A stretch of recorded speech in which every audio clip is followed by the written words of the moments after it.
Hello, everyone. So I'm going to start adding everybody else in here in just a second, but welcome. I just want to say a couple things before I add everybody in. I have it's scrolling on the bottom, spoiler warning, but just to let you know, if you haven't watched the movie and you want to be spoiler free, then you might not want to watch this. We'll try to keep it as spoiler free, but it probably will have spoilers, honestly. So just to let you know that. Also, and I'm going to put this in the comments, we have a link to a bingo card. So if you want to follow along, and I'll put this up on the thing soon too, I'll keep adding it in there. But if you want to follow along and see if we mention certain things that we always mention, and then you'll have a chance to win something, then please do that. So I'm going to go ahead and hit enter on this now, and you'll be able to see the link for the bingo card. So just go ahead and copy that link, copy and paste it, and play along. It's virtual, so you should be able to just click it. You'll see the free space on there is for tangents because everybody goes on tangents. So here, so I'm like, might as well give that one a free space there. Okay, so I'm going to add all my wonderful panelists in. I'm going to add them all in at the same, well, not at the same time. You'll see them slowly pop up here. And we're going to do this a little bit different. Instead of going around and everybody saying what they're into, we're just going to have everybody go around and this is a surprise for my panelists too, so they don't know this. So describe in one word, your thoughts on Army of the Dead. Just one word, Carla. Or Angela, sorry, Angela, you're first. I'm so used to Carla always being first that. Hi. Oh boy, Jeff and I just recently finished this 2 hours ago. I'll say it's overwhelming, but it's very much, but that's how very Zack Snyder is. He's overload, messy, and I love it. So Overwhelming. Overwhelming. Okay. And hi, Bailey. Okay, and Carla, what's the one word you would use? I love you. Yes. Awesome. Yes. Okay, and then Paula? Blurry camera shots. Yeah. Blurry camera shots. I know bingo starts right now. Bingo starts right now. The rules are just you mark when we say something. Everybody should have different cards when they click the link. I think you might be the only one playing right now. I don't know. So you just click when we say something that has to do with whatever's on that bingo card. And then you just click that. And once you get bingo, which, is either diagonal, across, down, whenever you get a bingo, just type bingo in there, and then you'll be the one who wins. That's all it is. It's just mark them. I probably will. I'll try to keep track and see so that people aren't cheating. But who knows? People may. Who knows? But that's just the general rules there. So, yep. Okay. Sorry, didn't mean to interrupt there. So, Paula said blurry camera. Yeah. Shots, which is a long one word, but yeah. And it's like a run-on sentence. Susie? So one word. Oh my gosh. There's like a little sentence I could have dedicated to explaining this movie. But one word I suppose it'd be yowza. Yowza. Okay. I like that one. Carla kind of took mine, so I'll try not to go that one. I'll go kitty. I like how it's one word and I still stole somebody's thing. I know. Kitty. Kitty. Yeah. Oh my god. You could just go. Yep. For when it's being playful, just. Or more flirtatious.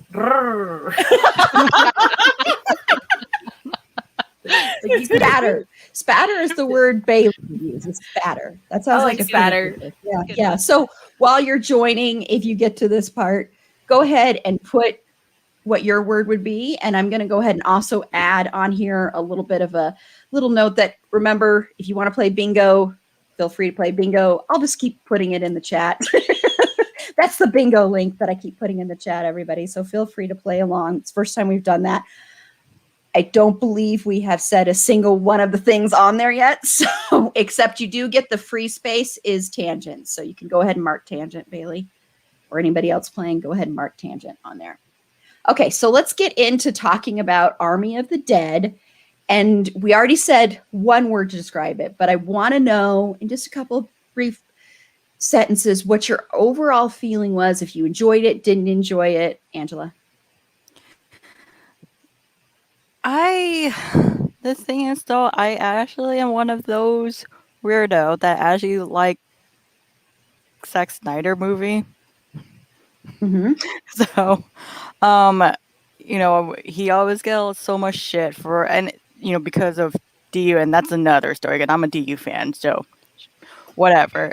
It's just the overall feeling of just this movie is just I just like just how like I said, overwhelming of just like joy, but there was just some characters that was kind of really annoying, but it's also a love and hate relationship with them too. And I was like, and I'm also one of those weirdos that was like, yay, he's dead, they're dead, she's dead, oh my god, I love this is great. And the tiger zombies, and I was like, this is like, I wish there was actually like just a story of just that tiger zombies. I would pay so much in there just to watch that ripping people face off. It is my turn on, and I love it. So. So if you're keeping score, that's another bingo. I mean, not another bingo. That's another bingo square because I put zombie tiger on this one. So Yeah. It can be anything. We can never mention tiger zombie. It's just, oh god, I think y'all would be like agree with me. It's the main star. Just I love it. So yeah, that's why. I mean, did you see what Carla has the hashtag Team Zombie Tiger? yes. Yeah. Carla, what are your overall thoughts about the movie? Well, this is one of my favorite types of movies. Where it's what, I don't know if it's actually a term, but I call them mission movies. And you know, it has like this thing where you're assembling a team, and you have, you know, like a cocky person, and you have a person who is really good at a lot of really cool stuff that you kind of underestimate them because they're kind of nerdy, but then they come through in a big way. And the thing that I liked about this one in particular is that it doesn't really have the reluctant dude. He's like, man, like I just retired, or I'm so close to retiring, or I've been thinking about retiring in my off time, but I'm not really sure I'm going to do it, but this still doesn't seem like a good idea. But they didn't really have it, because the closest that you come to that is Scott, and he hesitates for like 32 seconds, and then he's like, all right, I'm in. That was my Dave Bautista voice. Uncanny. Right? It was missing just one element because it wasn't really, I wouldn't really classify it as something that's on the bingo card, but it was pretty close to it. Yeah. Get the glasses and everything. It was great. This is my Dave Bautista as Scott Ward cosplay. Oh, very good. You can totally see There it. you go. Everything Yeah. is in the headband. Very low key. Yeah, totally. So yeah, Scott is the closest that we get to the reluctant guy, and it takes him almost no time to say yes to the stress. But my least favorite thing when the mission movie is about hunting something, or when it's about it's a sci-fi horror type of movie, is the high body count, because it's bound to take down at least one, in some cases more than one of my favorite characters. But you know, having said all of that, there was a point to which I was like, this is one of my favorite movies now. It's definitely one of my favorite zombie movies. And then it gets to a point where I was like, no, I hate it now. And I'll tell you why later. Like, I don't actually hate it. It is a fantastic movie. I think I will probably rewatch it a few times. It is over the top, but I kind of prefer it that way. It's more in line with like Zombieland than with Train to Busan, if you know what I mean. It's they're and those are great movies, but they're very different. And this one leans more towards the Zombieland vibe, and yet it towards I'm not gonna say more because I don't want to. I do want to say hi, Meg, because I'm contractually obligated to squee when my wife is on. Hi, Meg. Hi. And thank you, Jesse, for appreciating my rhyming conversational points. You missed say yes to the stress. Okay, awesome. And then Paula, what are your overall? I wanted to love it. I really wanted to love the movie, but I found myself getting bored about halfway through it because it just seemed to look, they could have cut an hour off the movie.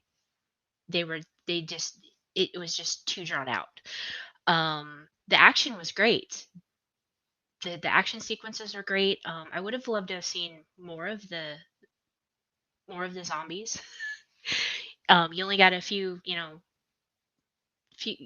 scenes with those. But the storyline itself just got drug out. There was too much of a buildup and not enough action, in my opinion. And just there were some choices as far as characters were made that just kind of annoyed me. It's like we're completely spoiling everything, right? Yeah, spoiler warning for people who just, I mean, it's scrolling on the bottom, but just in case, we are spoiling things. So, yeah.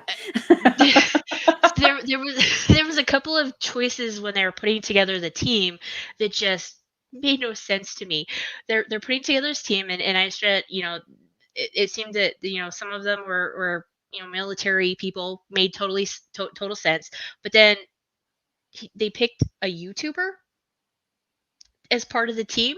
That made no sense to me whatsoever. Why are you picking some amateur that knows how to shoot a gun to go into this military or this totally infested city? That kind of took me out of it a little bit. But it was a fun movie. Like I said, they could have told that story in a much more compact way. And I think it would have been a better film for it, but overall it was a decent movie. It was definitely worth seeing. But yeah. Well, I'm actually glad that not everybody is going. I don't know Susie's thoughts yet, but I'm actually glad that not everybody is going to be just lauding it with praise, because I think that makes for a better discussion. But yeah, interesting. And I just want to say, Jesse just said, "I love your heron." See what I did there? Thanks, Jesse.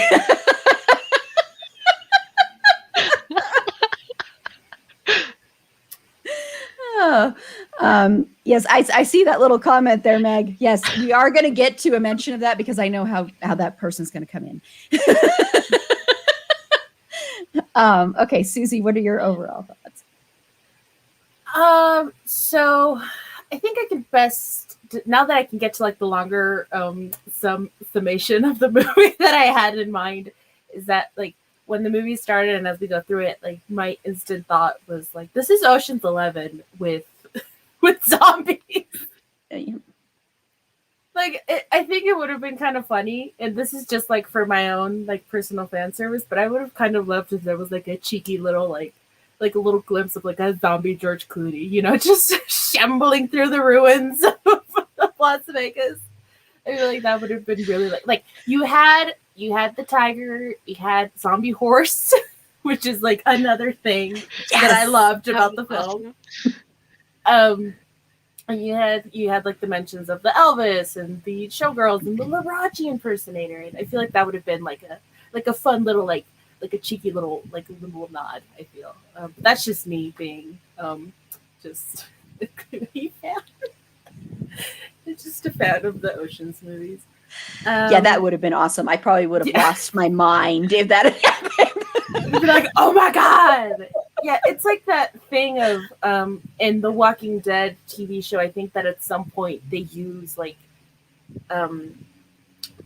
they have like these face casts of like Johnny Depp and Brad Pitt or whatnot, and they like zombified them and they just have them hanging around. 'Cause that's just like what the special effects department has access to. That's just like it's really fun to look for stuff like that, you know. Yeah. So it's just like, oh, that'd be really cool if we do that. But anyway, getting back to the film. There was the tangent, even though that's a free Yeah. one, but still. Also, if you wanted to, you could turn the bingo card into a drinking game. But for the sake of your liver, use water. Yeah. That's just me saying, like, that's my disclaimer. Like, use water. Yes. Hydrate. It's important. But like I agree with Paula. Like I'm cool with the movie. There was a little bit of camp. I feel like you could have used a lot more camp, but that's just me because I like campy stuff. But I don't need the like every new movie that comes out to be the 2 hours or 2.5 hours. I feel like they could have cut some stuff off and just made it like a good hour and a half would have been great.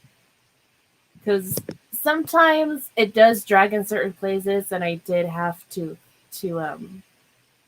kind of in a way force myself to like keep watching it. Like at some points, I think in the middle, I kept telling myself, "Oh, I'm a little bored now," but okay, zombie tiger is gonna come back at some point. We're gonna see a zombie horse. I gotta stay in here. I gotta do it for them. Do it for them. And I think one of the shining moments of the film, especially, is the fun, like cheeky little bromance between, I think Van Houser and Dietrich. Dieter. Why did I keep being Dietrich? Yeah, I called it in my notes. I called it the Van Dieter bromance because I also read some behind the scenes about how they were even best friends, like behind the scenes, and how the actor who played Dieter, he wasn't allowed to like bulk up for the film, so he had to watch Van Houser's actor like get all buff. So he was just cheering him on in the gym as he was working out, like, "Yeah, buddy, you got this. You work out for me." And just most of it, just I think most of my like for this film comes from reading like the behind the scenes and what went into making it, like how the actors who played the zombies had to eat salads to like stay lean and in shape, while everyone else who was like the main human cast had to keep eating like meat and calories and stuff to keep the bulk. And it was a fun dichotomy on set. So it's like basically like the zombies couldn't eat the meat and the flesh, and then the humans ate the flesh. Yeah, it's so funny. But I do feel like certain parts of the film could have expanded on more. Like, I want to know about the zombie bride. Like the alpha zombie. I have a headcanon in my head that his name is Zeus and his wife is Hera. Because when he saw that statue, he imprinted on it. And I want to know more about them. Like, the humans are cool, but I want to know more about the zombies. Like, that was my interest, was to know more about them.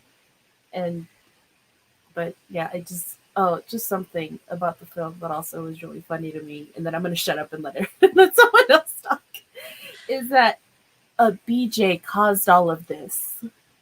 Yeah, that's very true. That's very true. Yeah. Like, oh my God. Talk about an explosive end. Oh my God. Boom. The price of getting and giving head, I guess. So. Oh, Susie, I love you. In my notes, I have horny newlyweds, distracted speculating army bros. Naturally, things go splody. Yeah, and then they brought in Area 51. I keep Yeah. wanting to call it Area 52. Isn't it Area 52? No, it's Area 51. Maybe there is an Area 52, that's and that's the where they other actually secret are. base. It's so secret. That's we the don't even know secret about it. one. The secret base. Susie, if we found out that we haven't heard from you for a few days, It might be why. Yeah. No, I think it might have to do with like Looney Tunes back in action. Brendan Fraser's mom in that movie, she works at Area 52. Yeah. I thought you were going to be talking about the one where let's Blast from the Past. Remember that movie where they go into the bomb shelter and then I haven't watched it in forever because it wasn't very good. Which one? I Blast from the Past. Oh my gosh. I watched that movie so many times. What is it kind of like when some people like a boss? You mean when some people have wrong opinions and like a boss, and then people have right opinions and like Blast from the Past? Yes, it's sort of like that. Thank you, Bailey. Bailey has my back. Thank you. Oh my God. And so does Meg. Everybody. That's why I don't suck dick for humanity. Megan, I love you. I missed that totally. There we go. Humanity. I'm keeping everybody safe. That's hilarious. Yep. See, when a guy says, "Why won't you do this for me?" You just say, "Watch Army of the Dead," and then You're you will know. single-mouthedly saving the world. You want zombies 'cause that's how you get zombies. Okay, awesome. Well, I really liked this movie. I didn't love it, but I really liked it. It won't become one of my favorite zombie movies at all. It's not my favorite zombie comedy movie. That will still probably always be Zombieland. Nothing's going to beat Zombieland probably for me in that department, in that arena. But I think this is a movie that you just have to go in and you have to just shut your brain off and not think, because there's a lot of stuff in this movie that doesn't make sense. There's a lot of stuff in this movie that is logically ridiculous. Like I know Bailey was pointing out the timeline, like they'd say, we only have a few minutes left. And that's like 20 minutes later, we only have a few minutes left. So there's some stuff that's kind of off in that way. And some things that it's like, okay, yeah, dropping a nuclear bomb is like, what about all the other people? It kind of, nobody thinks about that. But I thought it was fun. It didn't, it's funny because it actually didn't seem long to me. When I saw that running time, I was like, oh my gosh, 2.5 hours. Okay. I know Zack Snyder, he likes to do that, but oh my gosh. And I did want more zombies. I will say that I wanted more zombies for a zombie movie. It's pretty light on the zombies, but the zombies are cool and not cool. I have very mixed feelings about that. We'll get into the way the zombies are. Yeah, exactly. Yeah. But the zombie tiger is by far the best part of this whole entire movie. And we're definitely going to talk about the zombie tiger is how we're going to end everything, because I think that is by far the best part. It's awesome. It's cool. It's just the coolest thing in the world. And I really want every single movie from now on to have a zombie tiger, especially romantic comedies. Yeah. They should have like a animal Oscar award. Yes, they should. Mm-hmm. I can just see, we don't need to have a romantic triangle. So Now all that needs to happen is that you have a zombie tiger take one of the people out. Problem solved. Yes, there you go. Yeah, and I agree. Shaun of the Dead is a great one too. Shaun of the Dead is great too. Sorry, I should have. Yeah. Someone mentioned it. Thank God. A couple people did. But I have a soft spot for Zombieland. But yeah, those are my overall thoughts on it. I think Zack Snyder, made one of the best zombie movies ever made with his Dawn of the Dead remake. I really think that is one of the best zombie movies ever. And that's really dark. That is not a light movie at all. That's not even close to this movie. So if you want a darker zombie movie, I would say go watch that. If you want to watch a Zack Snyder zombie movie that's darker, definitely go watch that. Because this, frankly, I think people that don't even like horror movies could easily watch this movie. There's not a thing about it that's scary. Yeah, it's not scary at all. No. And okay, if some people are maybe, they call themselves weenies, and they still watch movies like Shaun of the Dead or Zombieland. People like that who just happen to exist. That they may or may not have names. I don't know. But I will say that if you do or don't have a name and you like Shaun of the Dead and Zombieland and you're a weenie, you would enjoy Army of the Dead.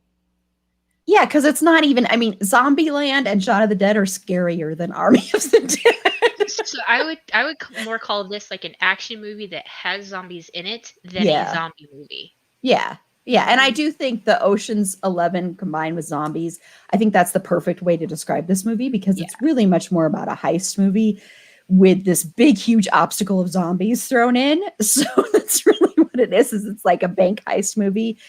And then we got to get rid of some zombies, and we've got a hierarchy of zombies that we've got to deal with, which is different than what you would normally deal with. So, yeah. It kind of remind me of who is that director's name that's like known for always creating explosive movie? It doesn't matter what the story is. Bay? Michael Michael Bay. Bay. Michael yes. Bolton. Oh, Michael Bolton. Why did I say Michael Bolton? Yes, Michael Bolton is always creating movies that are like, boom. Sir Michael Bolton, I apologize. Michael Bolton. Oh my god. I knew there was an M and a B, okay?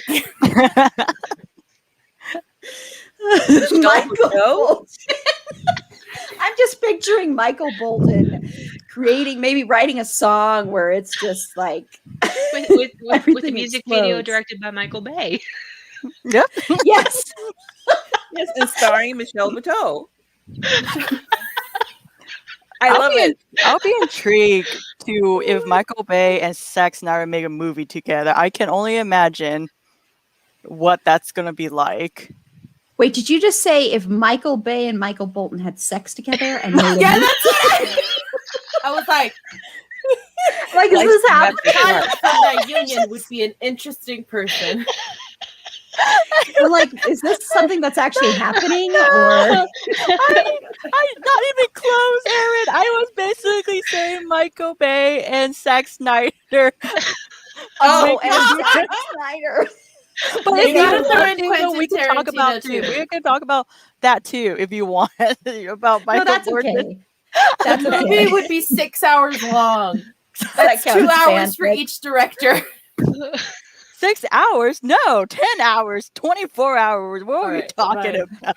A whole day. A whole Fine, week. you can go see the movie and then you'll tell me how it is. Oh, that's hilarious. And yes, I love that shout out for Office Space. Michael Bolton from Office Space. Has everybody seen Office Space? When the guy's name is Love Michael that movie. And yeah, so if you're keeping track, if you're playing bingo, if you need a bingo card, here's the link again. Oh no, wait, that isn't the link. Sorry, I have to do the link again. But if you need a bingo card and you're keeping track, I did say awesome a little bit ago, and I'm saying it again. So just so you know, that one was said. So yeah, so you've got that. We've got a bunch of them down. Okay, so I want to know, now we've already talked about our overall thoughts about this, but I want to know, oh, I didn't talk about this part. I'm sorry. Totally skipped over this. Oh no, this is the next one. I'm sorry, guys. So the opening credit sequence, before we talk about that, I was listening to a podcast discussing this, and they thought the opening title sequence was really tone deaf because of the shooting in Las Vegas, the massacre in Las Vegas. So I want to know if anyone else agrees with that, but also I just want to know your overall thoughts on the title sequence, which of course has the Viva Las Vegas, the cover of it. And we're going to talk about those needle drops because I have some thoughts.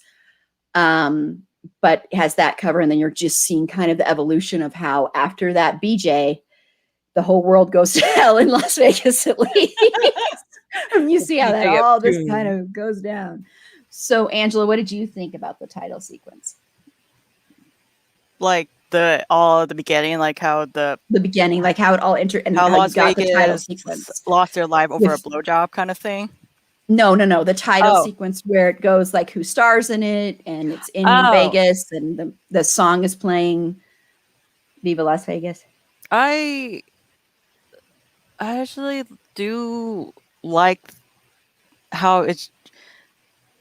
I actually like how the creativities of it, of just having each of the characters, holding each of their photos of the family that they're lost or friends or Mhm. whatever it is. I think it was just so much was going on, like, of just like, honestly, I think I was overwhelmed in the beginning because, you have it all slow and all sexy at the blowjob, and then suddenly it was just like all crazy. And it's just like boom, boom, and people's dying, and then like, oh my god, the ending of just, you thought that this mom who found their daughter who's just, and then died, and it was just very, also I just love it because it had a little campy feeling for me in there, but I think it was just, I don't know, I thought it was kind of, I don't know what Cool. to say, actually cool, pretty much, yes. So yeah. So, Carla. I think one of the awful things about living in this this point in time is that with there being so many mass shootings so constantly, it honestly didn't even register with me. And that's, a lack of remembering on my part. It's a lack of sensitivity to some degree, which is part of the problem with just the overabundance of firearms and of people who are willing to use those firearms um, for awful things like the Vegas shooting. Um, that being said, I feel like Vegas has kind of become the new LA or New York or whatever for your big movie settings, you know, um, because it used to be that if you wanted to have like a big action thing where like there's a city that explodes, you pick New York, you pick Los Angeles, you pick Paris or London or something like that. Um, and all of us, like I can see how some people might feel that that's in poor taste. I really can. I think there's less of a sting to it when it's something so far out there. It's a zombie movie and it's incredibly unrealistic in so many ways. Um, but, again, having not registered that in the beginning, all I was thinking during that title sequence was just how good it was and how much I loved the cinematography in it and the choices that they made for some of the shots, like where there's the army guy parachutes in and he's at first he's doing great and then he's suddenly overcome by zombies and then all you see is his white parachute covering everything and then just the blood spurting underneath it, and that was like a really cool shot, I thought. um the music that they chose, Viva Las Vegas, is just wonderful because Viva, long live Las Vegas. Oh, hey, there's a bunch of undead people. That's really neat. And I don't know if they used it because of that or just because it's a song about Las Vegas, but I'm going to say, hey, maybe they thought about it and were like, oh, hey, pretty cool. And there's that one really sad moment where the song slows down and it's the mother and her daughter. And, oh, that was completely heartbreaking. Um, I can't deal with stuff happening to little kids. It's just so hard. And I think, I was almost relieved when that container dropped on them because it meant that they didn't have to suffer more at the hands of the zombies. But I just thought it was really well done and well shot, and it's a really awesome introduction to who the characters are that you're going to be looking at and rooting for the rest of the movie, all 2.5 hours of it. But yeah, I mean, like I said, I can understand how somebody might have misgivings about it. Mhm. Yeah, yeah. And I want to just say quickly, just looking at the comments too, I just want to point out a couple comments. I know people are talking about the length of movies and stuff, and how no movie needs to be 4 hours, or no movies. My favorite movie is Magnolia, and that is over 3 hours long. So I think it depends on the movie and how you do it, honestly, because like I said, I didn't feel the length of this movie, and I know a lot of people do. I think it just depends. So I think it depends on the movie. I think when it becomes too much of an ego thing where you're just like, my ego just needs to be on screen, then it becomes a problem. And I know Zack Snyder is accused of that a lot. But I know Zack Snyder, if you look at a lot of the stuff with Joss Whedon and a lot of the stuff with Warner Brothers, honestly, Zack Snyder is kind of the better guy with all that. Yeah, like I love what he did with the whole Chris D'Elia thing in regards to the movie. Like I thought that was really great, and that also kind of like played into a part of me liking the movie a little bit more. Yes, Yeah, because let me definitely. tell you, I wasn't all that into the movie at first until they announced that they were bringing in Tig Notaro, Mm-hmm. and then forget the fact that they even mentioned her when they dropped that trailer, and she's in it, and she is sexy as hell. I just stopped thinking, and I was like, must watch. Yeah. Yeah, I thought I was the only one thirsty, and I was like, oh my god. No, No, a No, lot of I people was were. I was like the right That was- choice that was was the big made. thing. Definitely. That was Yeah, the big was thing. made. big time Tig Notaro thirst went into overdrive. But Yeah. but I think you're absolutely right, Susie, that that they made the right choice, and they made that switch out. And Zack Snyder was saying that it cost Netflix millions of dollars, Yeah. but that it's good that they put their money where their mouth was with Yeah. that, because Chris D'Elia had no business being in such a big movie, or just really in anything at this point. And I think that they did the right thing. Yeah, And, because like, if people don't even- know, they had to reshoot a bunch of stuff. They had to do blue screen. That's why you'll see Tig's character a lot of times is alone. And that's why, because of the fact that they, recast that part and they had to go back and redo things. And there were even scenes in there where Chris was in there originally, and then they had to like green screen it out. So, but it doesn't look that way, but just in No, they case did a people didn't know. fantastic job with that. Yeah, You like- can't even going in watching the movie, knowing Mhm. that they did that, unless you're really looking for it, you can't really tell that they did it at all. They did a really great job, and Tig Notaro did fantastic. I know, Yeah. it was great. And she spoke so positively about the experience that she had with Zach, and that she even said, Yeah. I didn't even know there was an action star in there, but you brought her out, and that's great. And I'm just like, you Yeah, did. because I just want to say this, and then sorry, Paula and Susie, then No. we'll get back No, to the sorry. title Like, I sequence. jumped in, my bad. No, No, I was no, no, hoping no, we no, would no, bring no, this no. up because No, I thought no. I thought this was great that they did that, and she did fantastic, and in that whole situation, I'm glad they did that. Yeah, and I just think because I think Zack Snyder, and I've probably given him crap too. I think he gets a lot of crap, but I think the way you can talk about the Zack Snyder cut and all that stuff. And yes, I know there are certain issues with that, and the fans went a little overboard with that and with the demanding of that. But Zack Snyder, with this whole thing, with the way he was treated, the way he's stood up for people, the way he seems to not be the scumbag that like Warner Brothers and Joss Whedon, and he doesn't seem to be the racist scumbag that these people are. I think that is very, very important to bring up. So I just wanted to bring that up because I think that even though he gets crap, and even though there are certain things that he does where I'm like, that's too on the nose, stop being too on the nose, I still think he is overall a really good person. At least it seems that way. And it's very hard to find that in Hollywood, especially in the big, big time directors. So I just wanted to point that out. Yeah. Correct me if I'm wrong, though.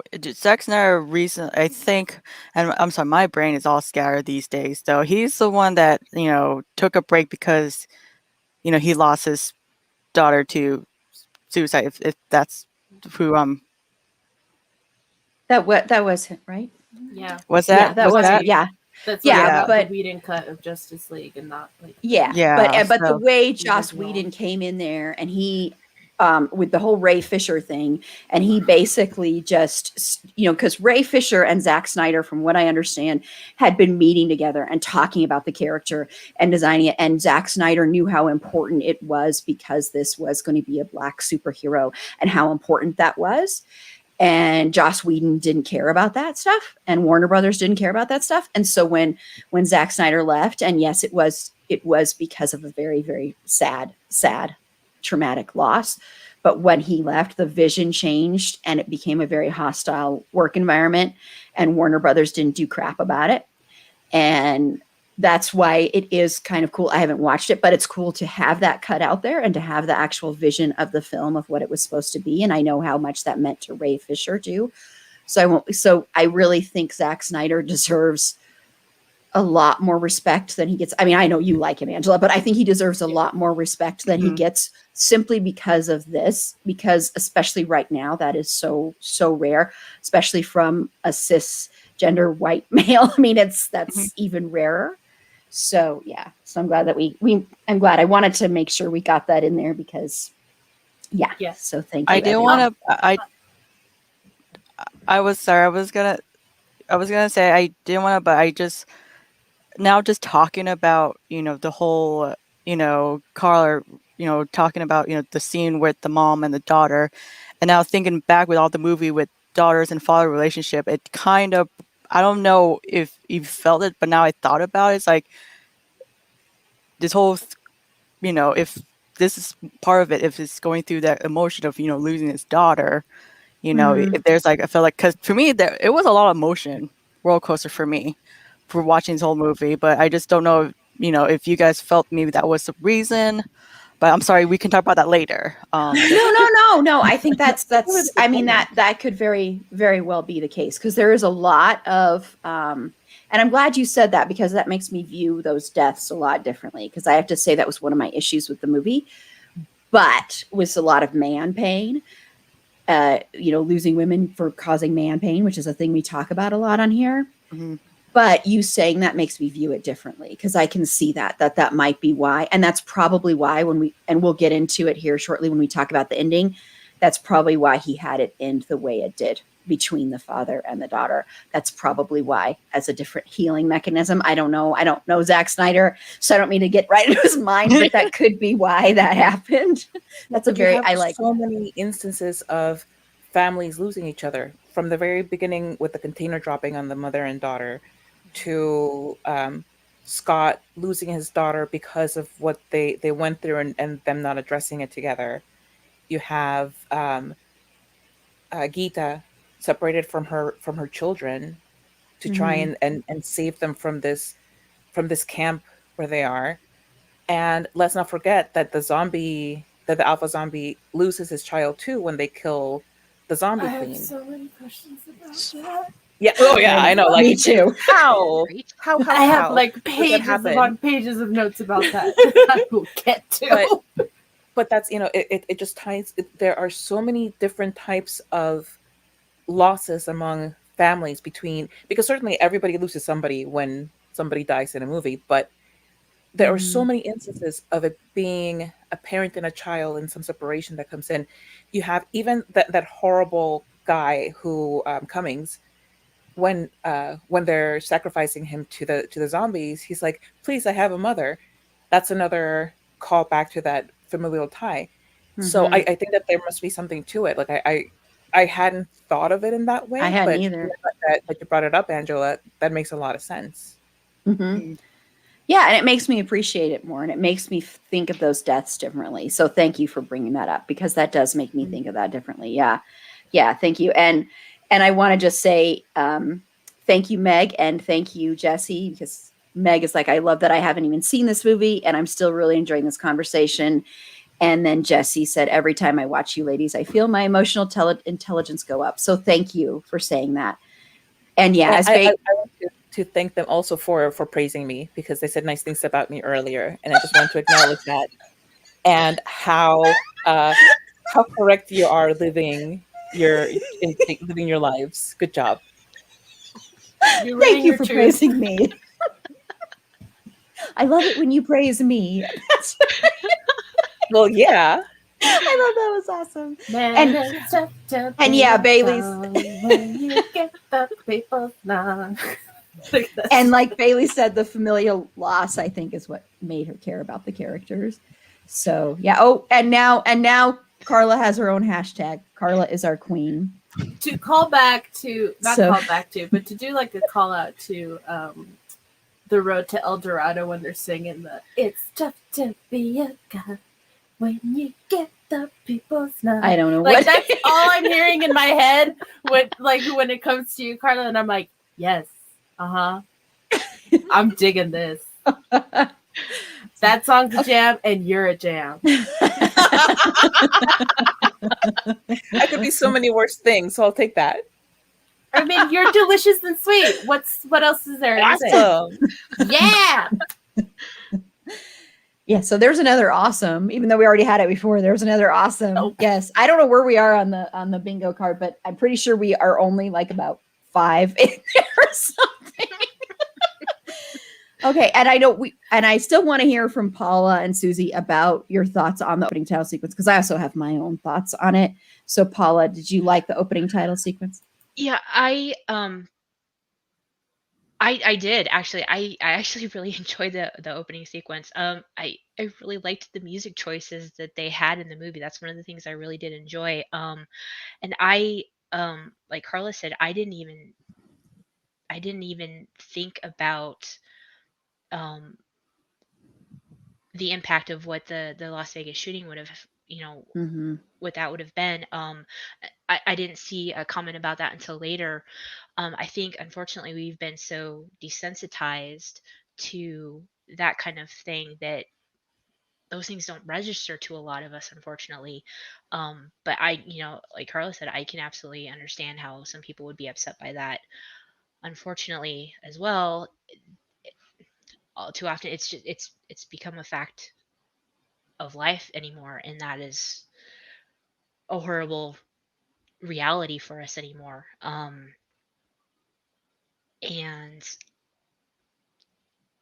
it's a sad commentary on our life now that we even have to think about those things when we're going to see a movie, that we would even have to associate something that's happened in real life could will have an impact on what we're seeing.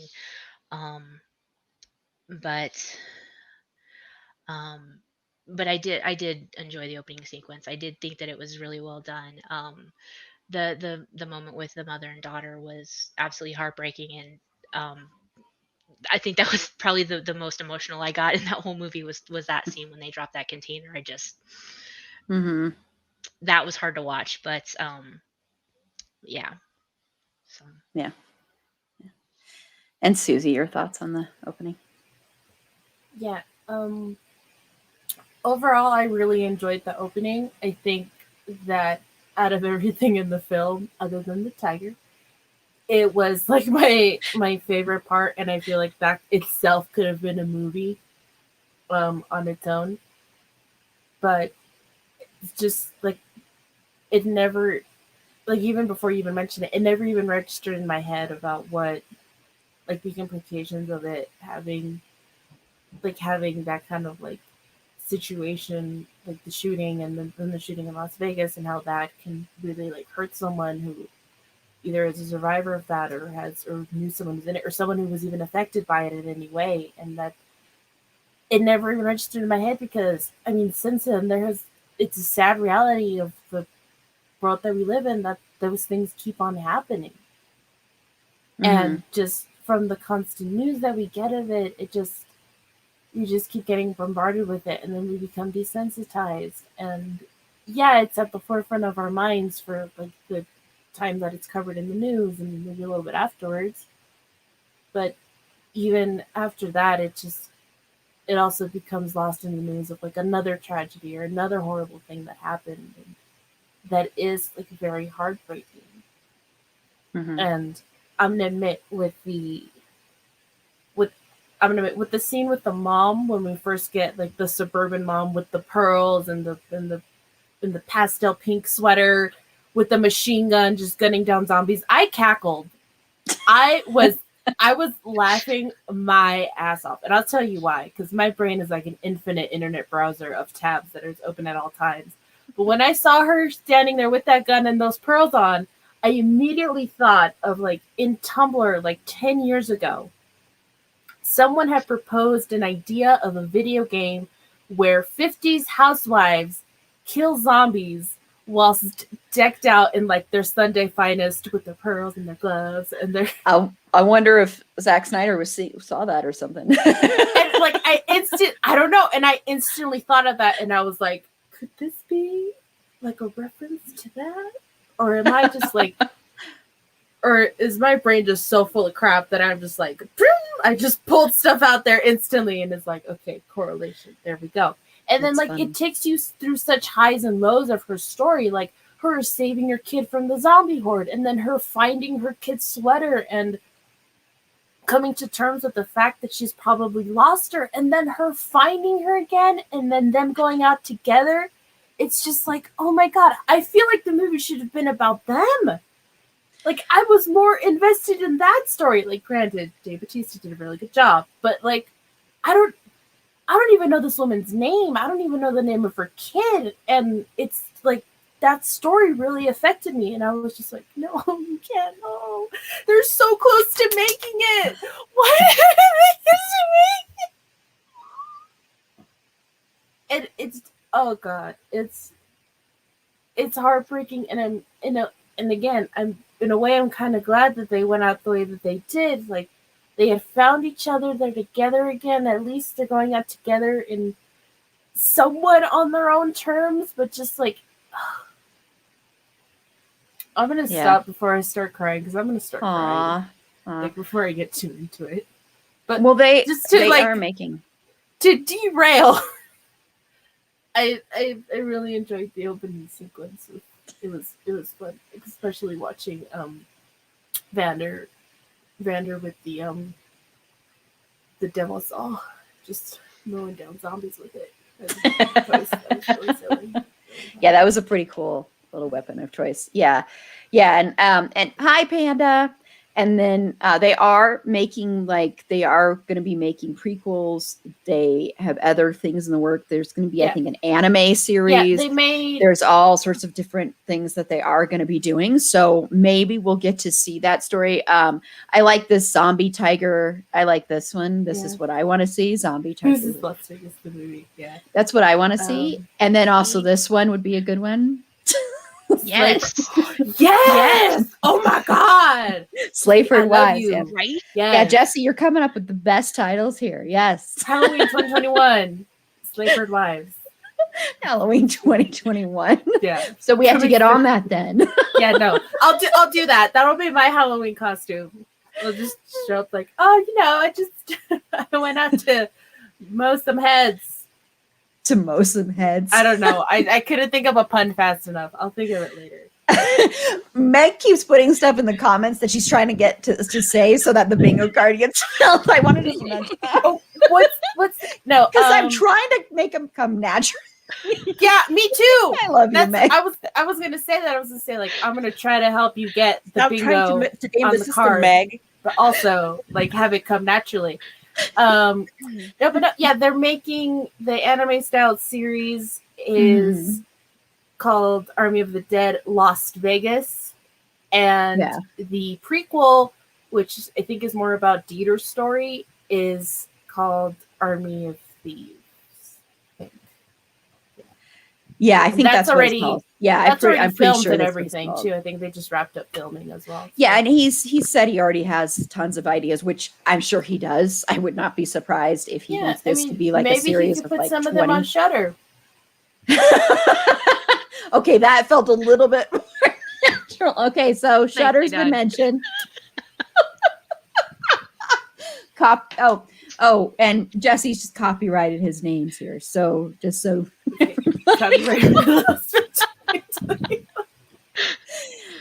okay. Oh, well, and as far as my thoughts on it, it's interesting because I listened to that podcast actually Friday morning when I was walking.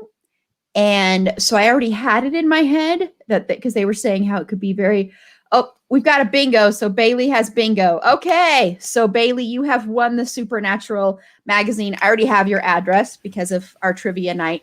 So I will get in touch with the other Erin and let her know where to send it to. So congratulations. I'm glad I our got first you there, bingo. kid. Ding.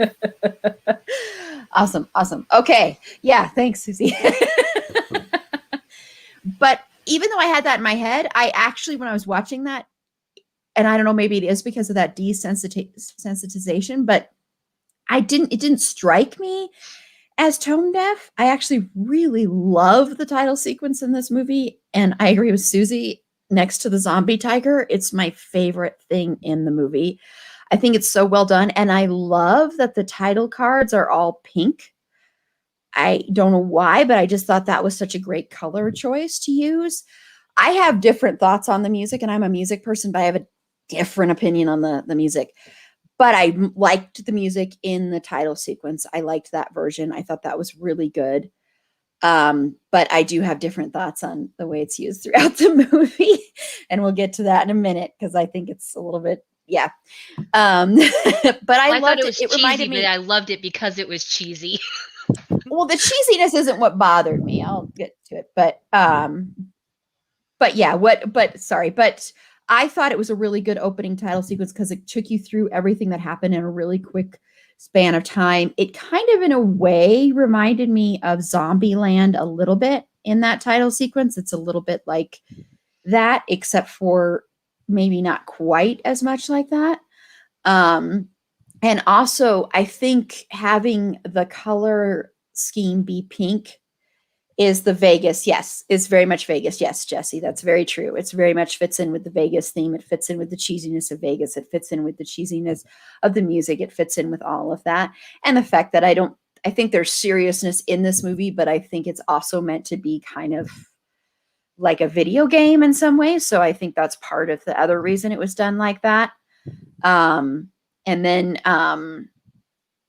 as far as with the sadness and sorrow and watching that woman and having the crate fall on her, I do agree with Carla that it was nice that it was this quick and easy death. So it wasn't like you had to watch her get shot in the head or watch the kids get shot in the head or worse, get stabbed in the head or anything like that. I think later on when you see Dave Bautista's character, which I can't even remember his name. What was his character's name? Scott, thank you. That's such an easy name. When you have to watch him kill his wife, I have very mixed feelings on that because it was very hard to watch, but it was also so man-painy. If that's even a word, although I view it a little bit differently now, thanks to Angela. But the way they do it all slow motion, and he is going to use the gun, and then he decides to use the knife for some reason, I thought that was odd because I'm like, wouldn't he rather not have to use the knife? Wouldn't he rather do the gun? I don't know. Maybe that's just to me, it just feels like, because a gun is so impersonal, and a gun is something that you use to shoot things. In his mind, he's just been shooting zombies, and this is his wife. Yeah, I see. Yeah, I think that's like closer. That was just my feeling on it. Yeah, well, I had like a different train of thought during that. Again, infinite tabs. When that scene happened, I immediately thought of Santa Clarita Diet, where Drew Barrymore is a zombie, and she asks her husband, "How would you kill me if I ever went crazy?"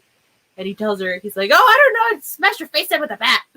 She tells him, "That's so impersonal. Well, how would you want me to kill you?" "Well, I want you to place like a nice lace pillow on my face and with a gold pearl-handled revolver, just shoot me through it as I'm sleeping gently."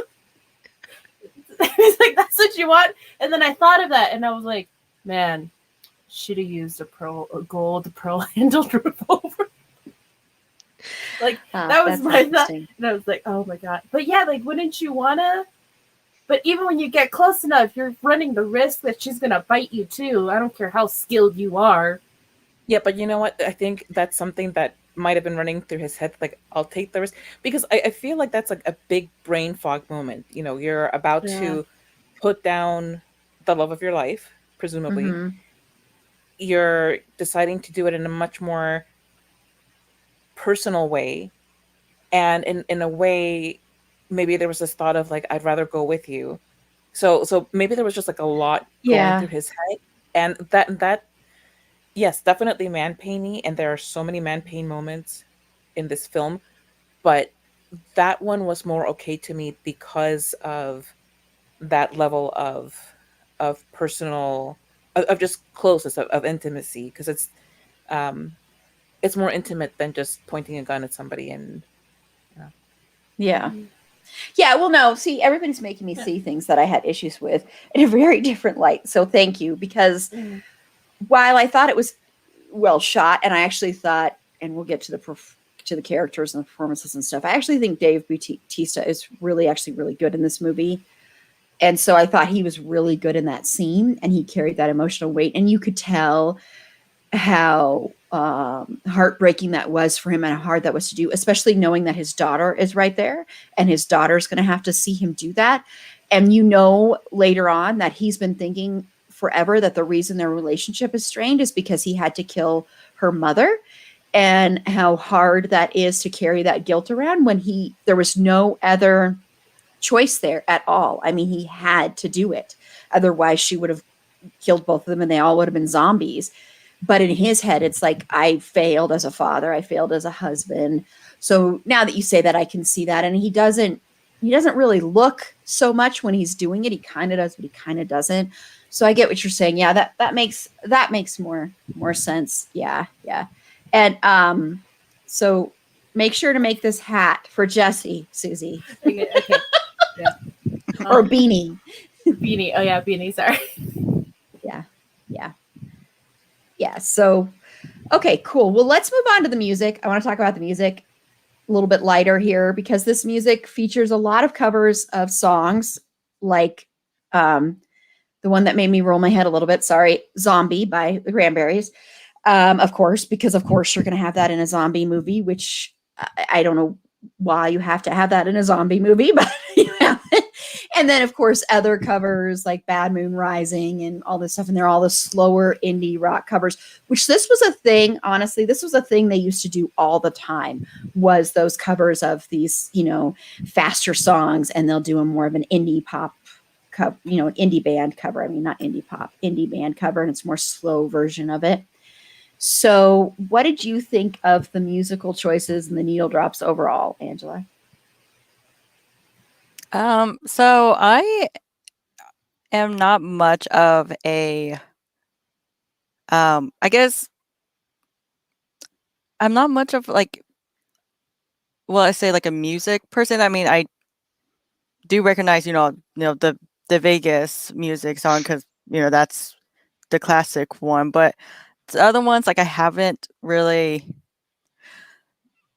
I don't know, it hasn't really resembled my thoughts on it, to be honest. So, I mean, I do like the choice of music that you choose. So, just I don't know of the artists or the songs and everything. The only thing, and I am sorry, I'm a very classical person most of the time, and so the only thing that actually made my body kind of tremble a little bit was when Dieter finally opened the what was it? The safe. The safe. Then you have this dramatic song, the orchestra. So just it's just like, oh my God, it actually happened. I finally opened. It was just that I know I'm one of those weird person that loves classical music. It's just that one scene is just made my body just very I don't know, just relief. And it's yes. And but also at the same time, it's just anxieties and all these stuff. But it was just, that was just my thoughts on it. Also, Aaron, I'm not very good with words when it comes, because Vietnamese is my first language. So what do you mean by needle drop? That's basically like when you're watching a movie and something happens, and all of a sudden they start playing a song, it's the needle drop. There'll be a moment in a movie and a certain song comes on and plays, and that's the needle, in the beginning of this movie when the newlyweds are getting in the car and then they've got the needle drop of the Elvis song playing. So it's basically the second that music starts playing. It's, people refer to it as the needle drop. There are lots of scenes that you might think of and you'll go, oh yeah, that's when that piece of music starts playing, is when that happens. That's the needle drop moment when they drop that. Okay. Yeah. Okay. Yeah. So that's okay. Sorry, I'm a little bit slow. I mean, don't apologize. I should have explained it. So. I was gonna have the same question. Well, Susie, though, I just want to say though, it's not as bad as when the other live when Meg was here. I didn't know what Winnie the Poohing. Oh yeah, Girl, Winnie the that's Poohing. fine. That's not even a term you come across unless you have some knowledge of that. Yeah, and it is kind of you- like it. Yeah, it is. you have to come across it Mhm. somehow, Yeah, and that was your exposure to it. yeah, and it is kind of like referring back to vinyl because that's how when you would put the record on and the needle would be placed on there. Which yeah. Oh. Yeah, so it is kind of like back to that too. So yeah, thanks Bailey. Yeah. And we're going to go Jesse has a question and we're going to get to it. I think it's also he's being a little bit tongue in cheek here maybe, but we're still going to answer this question, but it'll be a little bit later after that. So Carla, what are your thoughts on the music? I did think that there were too many of them. There were 4 different Elvis Presley songs in this, and that was 3 too many. And I get that he's, you think of Vegas, you think of Elvis. Maybe you did if you grew up like in the 80s or 90s, but we're in the 2020s. Let it go. There are other artists that they could have picked. They could have picked Britney Spears, Celine Dion. There are other artists who have done residencies in Vegas. That being said, yes, the only one that I really needed would have to be Viva Las Vegas. As far as the other songs, the one that I cannot regret is Si Señor by Control Machete, because that is an awesome song. And that's when they're introducing Guzman, the blonde guy who's all gung-ho for killing zombies. That is a fantastic song. I've loved it for decades. I don't even know if it's decades old, but I've loved it that long. It's just really, really good. If you get a chance to just go and listen to it on Spotify or whatever, it's a great, great song, and I'm glad that they used it. But as far as zombies, I have to disagree with you, Aaron, on that, because it for me the song itself is about something so much deeper than it's like zombies, but it's about Dolores O'Riordan wrote it about the bombings during the war in Northern Ireland, and particularly about an incident in which a bomb exploded and killed a 12-year-old and a 3-year-old and injured several other people. And she wrote it. It's a song. It's an anti-war song. It's a song written out of frustration and sadness and everything. So, and then now we're talking about this silly little zombie movie. But where it does work is that when Vanderhoek comes out of that hatch, and it works for where he may find himself in that moment. He has gone through all of these horrible things. He's coming out into like a field of the dead. And emotionally, there's a lot going on, because not only does he have to come out of this, he has to also get out of there. Not only does he have to get out of there, he has to find somebody to help him. So there's still so much going on for Vanderhoek when he's coming out of that hatch. And yes, it is a little cheap and easy to use a song called Zombie in a movie about zombies. But I do think that it works emotionally for that moment. And also for us as the audience, because we have just seen the scene after the helicopter crash. So it's a song that really pulls at the heartstrings, and that evokes a feeling of deep sadness. Not just because when you think of the Cranberries, like Bailey was saying earlier, it does evoke sadness simply because Dolores O'Riordan is dead, and it's really, really sad. But also, it's a very haunting song. It's sung hauntingly. So for me, in that sense, it works. I get where it's a bit cheap, and I definitely do kind of like, because it's using a song that is about something much deeper for something kind of trivial. But in that moment, it does hit in the right way for me. I still think it was. I guess it's because I don't think it was thought of in a deep level, but of course I don't know. But I think it was just more like, hey, we got to get this in here. Wink, wink. I don't know, but that was just me. But that's an interesting way to look at it. That was still one of the most eye rolly moments for me, honestly. But I understand. I mean, and maybe it could be also that, well, I know what the meaning behind that song is. It could be maybe that I don't know, was never a big fan of the band in general. And it's no disrespect to the Dead at all. Nothing like that. It just wasn't. So that could be part of it too. But yeah. And Paula, I know you love the music. Well, okay. So first of all, I did roll my eyes when I heard "Zombie," and I didn't know the meaning behind the song, but now it makes sense in that scene. Okay, you gotta understand. I did grow up listening. 'Cause look, my mom was a huge Elvis fan. I have seen every flippin' Elvis movie ever made. So, like I said, cheesy as hell. So I kind of loved it. And that's pretty much why. So yes, I grew up listening to that kind of stuff. And so that's kind of why I love the music, because it kind of harkened back to that, just cheesy Elvis, Vegas vibe that I, kind of grew up with. Um, but I will say, just kind of going back, just from the conversation we've had, now I just kind of want to go back and watch the movie again with just all of this, all the things that we've been talking about, because it'll kind of give a new Me too. new light to the movie, I guess. But yeah, so that's pretty much just all I have to say about the music there, so Yeah, and Bailey is with you on the Elvis thing. I know Meg said something about Elvis earlier and having a crush on Elvis, and I loved Elvis for a long time. I loved Elvis. I wasn't like to the extent of like going to Graceland kind of thing, although that was on my music. I want to do a music tour of the United States, and that was definitely on the list. But I used to be like, oh, if I can get anything with Elvis on it, or I used to listen to Elvis's music a lot. That's changed a lot, but I was a big Elvis fan. I think probably one of the best movies about Elvis, though, and Carla's not here to hear me say this, so I'm going to save it till she comes back, because I know she loves this movie. But yeah, I'll save it for a little bit when I get to my thoughts about the music. So what are your thoughts about the music, Susie?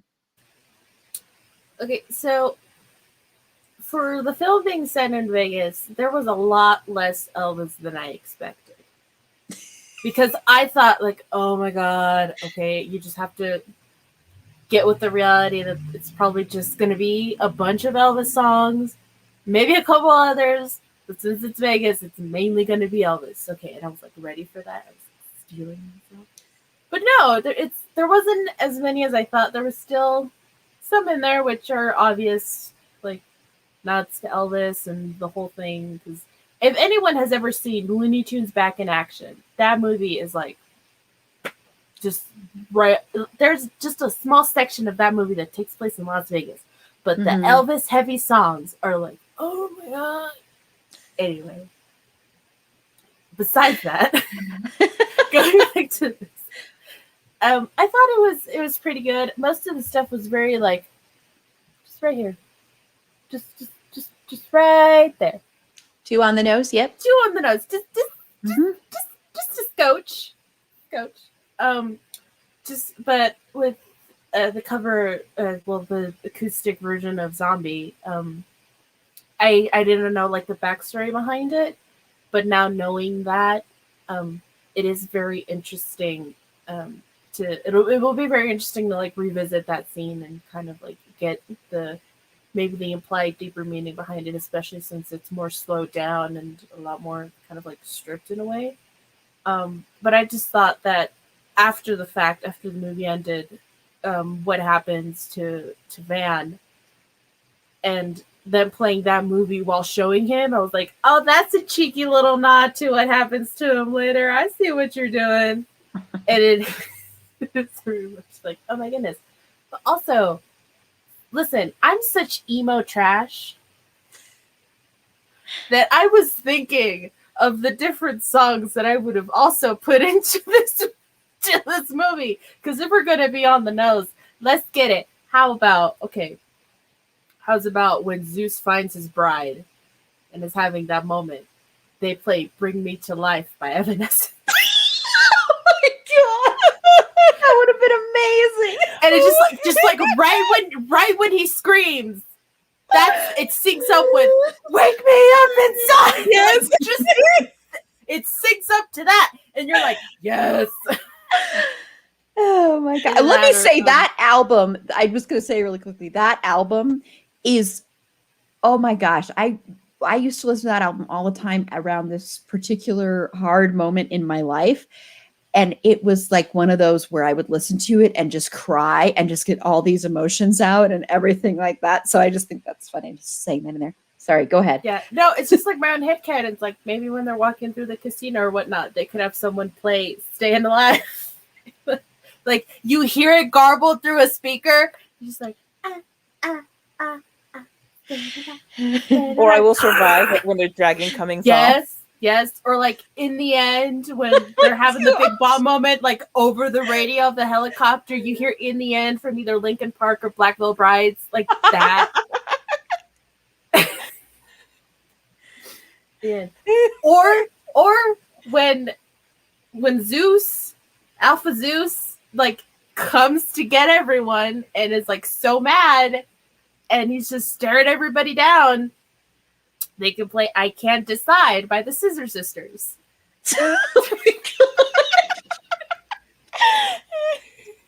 Like if we're gonna go in, just go all in. Like be silly. Be Wow. irreverent. Hey, Zack Snyder, if you're watching this, which I'm sure you are, somewhere you're going to be watching it. I'm or sure, listening, you know. or listening when you, Yeah. contact Susie to be Yeah. your music supervisor. Yeah. I got a playlist for you, buddy. I got a playlist for you. I have notes. The Evanescence one, though.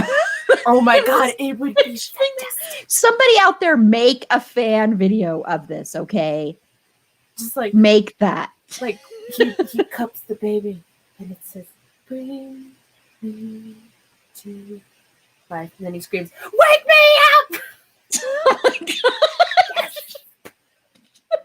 Somebody please make that. I have no editing skills whatsoever, but if someone can make that for me, please send Yes, it to me. please do. I would love you forever. Please Be make great. that. That's hilarious. Yeah, I love those suggestions. My problem with the music isn't that it was cheesy. It was that it was too on the nose, so it became distracting. I think the script is too on the nose a lot too. So I think that's an issue that Zack Snyder has, frankly. Is he sometimes can be too on the nose, and he's a lot of telling and telling and telling and telling and telling, and I want a little bit more showing. So that's my issue. Bailey said and I just want to point this out here. Bailey it was saying in the chat that she wishes they had more call outs. Like they feel the amount of on the nose things were too many to be casual, but too few to use it as a device for laughs.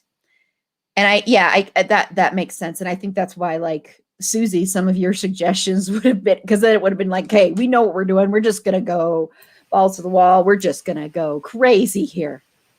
Yeah, like, and I'm going to reference one of my favorite zombie films. Shaun of the Dead, like, goes all That's in true. with the on the noseness, like, If especially you're gonna do it, go when for they say, it. "We're coming to get you, Barbara." That's true. Like, That's yes. very true. That's very true. Yeah. And I mean, because one of the bigger eye roll moments too was also when they played The End by The Doors, when they did the cover of The End, because I was like, okay. I don't know. I think it might have even been nicer if it wasn't a cover of the songs and it was the original songs. I don't know. That's just me, but probably money wise, they couldn't do that. That was a bit of an annoyance. It's like you get this song and it's like, well, why aren't we playing the original? This is, yeah, it's but probably, that was I just mean, a little nitpick, but the movie did cost, I think it was like an insane, like 900 million or something. I could be totally wrong. Somebody correct. But they got to cut costs somewhere. so they're like, we'll do the covers here. And there was probably a reason. He probably purposely did that too. I don't know. But I wanted to say for Elvis, and I was waiting for Carla to come back to mention this because I know she loves this movie as much as me. The best Elvis movie out there is Bubba Hotep, hands down. Yes. Because Bruce Campbell is the best Elvis ever, He is. ever. So go watch that movie. Fully agree. Yes, he is absolutely. And then Ozzie Davis is a great JFK. And the movie may sound like the most ridiculous premise, but it is so good. And honestly, if people took horror more seriously, Bruce Campbell deserved an Oscar nomination for that performance. I'm not kidding about that. He So- absolutely did. And I think it was in our Bruce Campbell and our, Mhm. again, this is not my podcast. It was a Random Thing Pod's podcast episode about Bruce Campbell. We talked more extensively, I think, there about Bubba Hotep, because it is an absolute gem of a film, and it didn't is. get It's the so love that it deserved. And Bruce Campbell deserved so much more Mhm. recognition for that role in particular, for a lot of things, but that particular role was so good. Yeah, because people dismiss him too much as being a B movie actor and not being, they think he's not very talented. Bruce Campbell is amazing. He's so good in that. Have you seen that movie, Paula? Unfortunately, no. I need Go. that's see the it. next movie I watch. Oh, it is so good. So good. And I think people who don't like horror might even be able to handle it. My mom actually watched it. My mom does not do horror, and she thought it was a really interesting study of the way society treats the elderly. That's really a lot of what that movie is about. So it's a really, really good movie. And the performances, and Bruce Campbell and Ossie Davis had like the best chemistry. Oh my gosh, they were so good together. Yeah. So I wanted to make sure Carla was here when I mentioned that one, because I knew if anyone else on here loved it, it was Thank Carla. you for waiting for me. You're welcome. Because I almost mentioned, I was like, oh, Carla's gone. I'm not going to mention this now. But yeah, okay. So I want to get into the zombies. We're kind of jumping around here, but I want to get into the zombies because the zombies are different in here. I think Susie's got a bunch of notes on this, is what my guess is when she held up her thing. Do you have a bunch of notes on this, Susie? I can't read them, but just some. just some. Couple. Because there's alphas, as we've mentioned. There are zombies that move really fast. Which there was that whole debate when 28 Days Later came out, because the zombies moved fast, and a lot of people argued that wasn't a zombie movie. I think it's a zombie movie. I think it's one of the scariest zombie movies ever made, hands down. But there were a lot of arguments made that it wasn't because of the fact that the zombies moved fast. And of course, there are differences in this one, where the zombies in this one seem to have emotions and connections and thoughts. And you don't really see that in zombie movies, where they're actually thinking things through and plotting and planning. So, Angela, what did you think about that? Okay, sorry. That's good. Okay. So, how do I think about the zombie about in particular? Yeah, how the zombies are portrayed. Yeah, Are we also talking about the tiger zombies? we're gonna do that in a different thing, Okay. but like the human zombies. The actual The human quote-unquote zombie. Oh human. god, the human zombies. Oh, I have no souls for human or human zombies. Just zombie kitties. Okay, so this is gonna be like a little bit off the topic. I mean, not really, but I just been wanting to mention this to you guys. I read a comment on one of the Army of the Dead, so I think Rotten Tomatoes, and someone made a very interesting. I guess they said that it's not a zombies at all, that they could be alien zombies or aliens, and I was like, what? Aliens? I was like, yeah. So someone actually posted and I don't know if I can post it or I can find the picture, but they post 4 different kind of screening, where in the beginning there was 2 lights in the sky that could be like a UFO, and so I had to like kind of like look back and just like, oh, what is this? And then it's like, and remember, like the alpha has like blue blood when it comes, and then the babies is blue. Why is that? And all these stuff, and I was like, is it zombies or is it aliens? And then this whole connections of like going back, like it could be like another universe that they keep doing this, and like the aliens playing with this human. I was like, what the fuck is this shit? What? I don't know if you guys see any comments about that, but someone said it was more of like a UFO kind of thing, and blue bloods and blue aliens coming out of it. But you still turn into a zombie when you're bitten. So that's Yes, I know. I was Not kind of no. I think that's interesting. I That's haven't really heard that yet. interesting. But that Yeah, that that makes in a lot itself- of sense. I mean, Alpha Zombie came from Area 51, so Yeah. Yes. So and they mention Area 51. Right. I mean, So the that code actually makes names a ton of are sense. Mothership and Four Horsemen. Okay, I don't know what the Four Horsemen had to do with anything, but No, definitely because listen. Mothership. Okay. Here, I got it. Because the Listen, Four Horsemen okay. bring the apocalypse. Four Horsemen bring Yeah, the apocalypse. What's one of the steps of apocalypses? Plague. Ooh, who brought the plague? One of the Four Horsemen. Okay, When that thing overturned? Because think of it this way. Okay, semen is white, right? Okay, so white, that plays into correlation with the plague. I don't know. Wait. What color is? Or is the plague the color blue? Because if so, then that ties into like the Four Horsemen thing, where plague could be He one of the did causes drove of the a horse. apocalypse. We had a horse involved. Jesus, really okay, so appreciate we are that in the moment of- completely. We need more Okay, hold on. clarifications now. I'm gonna look up. We're what trying to color- get Zack Snyder to watch this right now. We're tweeting at Explain him. something because like I really thought, and then the thing is, though, this me though, I am always that person that's like, what is other people comments about these movies? I want to see what, and then some people are talking about UFO and all these scenes and all these stuff, and I was like, and then Susie brought up the four. Oh my goodness, just. Susie, Okay, what did you so find? listen, I think Oh, like God. their lips or something about them, like the blood in the veins turns black, falls in right into pestilence. Wow, man, this he rides a movie has horse! become so deeper than And That is in the really interesting. In the movie, Oh they my say God. if you want to be an alpha zombie, he has to bite you directly. Mm-hmm. Mm-hmm. But if you get bitten by any one of the other ones, you just turn into like a regular A Night of the shambler. Living A Dead shambler, zombie Right. that comes to life when they wet you like those little dinosaur pill thingies. They expand. that was like Bailey mentioned. That was such a lost We did potential. not pay And that off. Zack This should have Snyder, had you some need to bring rain. that back because, like they have where the rain brings the zombies back to life. We need that. So Zach, Yeah, they I'm become calling you like Zach. those little like those towels that you wet and then they just it's like Gremlins, but even worse.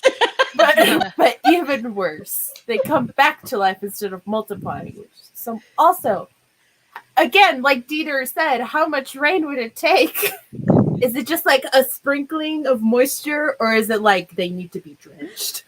That has to come back at some time because you can't bring that up and not have that Can't come mention back. it and not pay If it off. that's not Right, because addressed how in did one of Lily- in the Yeah, because series, how did Lily have so much experience? How does she know all of these things? Like, I demand more information. was she Zack there on Snyder. a rainy So much day and was like, "Oh questions. crap"? Zack Snyder, can you hear me? I'm here with a plea. Snyder. No, a demand for more information. Hashtag Wed Zombie Gate. You need to say his full name like a Hispanic mother would. Zachariah What's his Zack full name? Snyder, you Snyder? tell me now. Mira, te hice una pregunta, quiero que me la contestes. Honestamente, viéndome a los ojos. Yeah. Zachariah Eduardo Snyder, tú me dices qué significa esto, te doy la chancla. Oh my gosh, I love you both so much. And if we hadn't already gotten bingo, well, no, we don't have Carla's bingo. We should have Carla. We should have that on there too. Sorry. Total. I'm thinking of so many other things we could have Carla and Susie do because, oh my gosh. And Susie does a lot of like where you, and I don't even know how I would put it on a bingo card, where you have these Nonsense. amazing like. No, the different tabs. It'll be the tabs.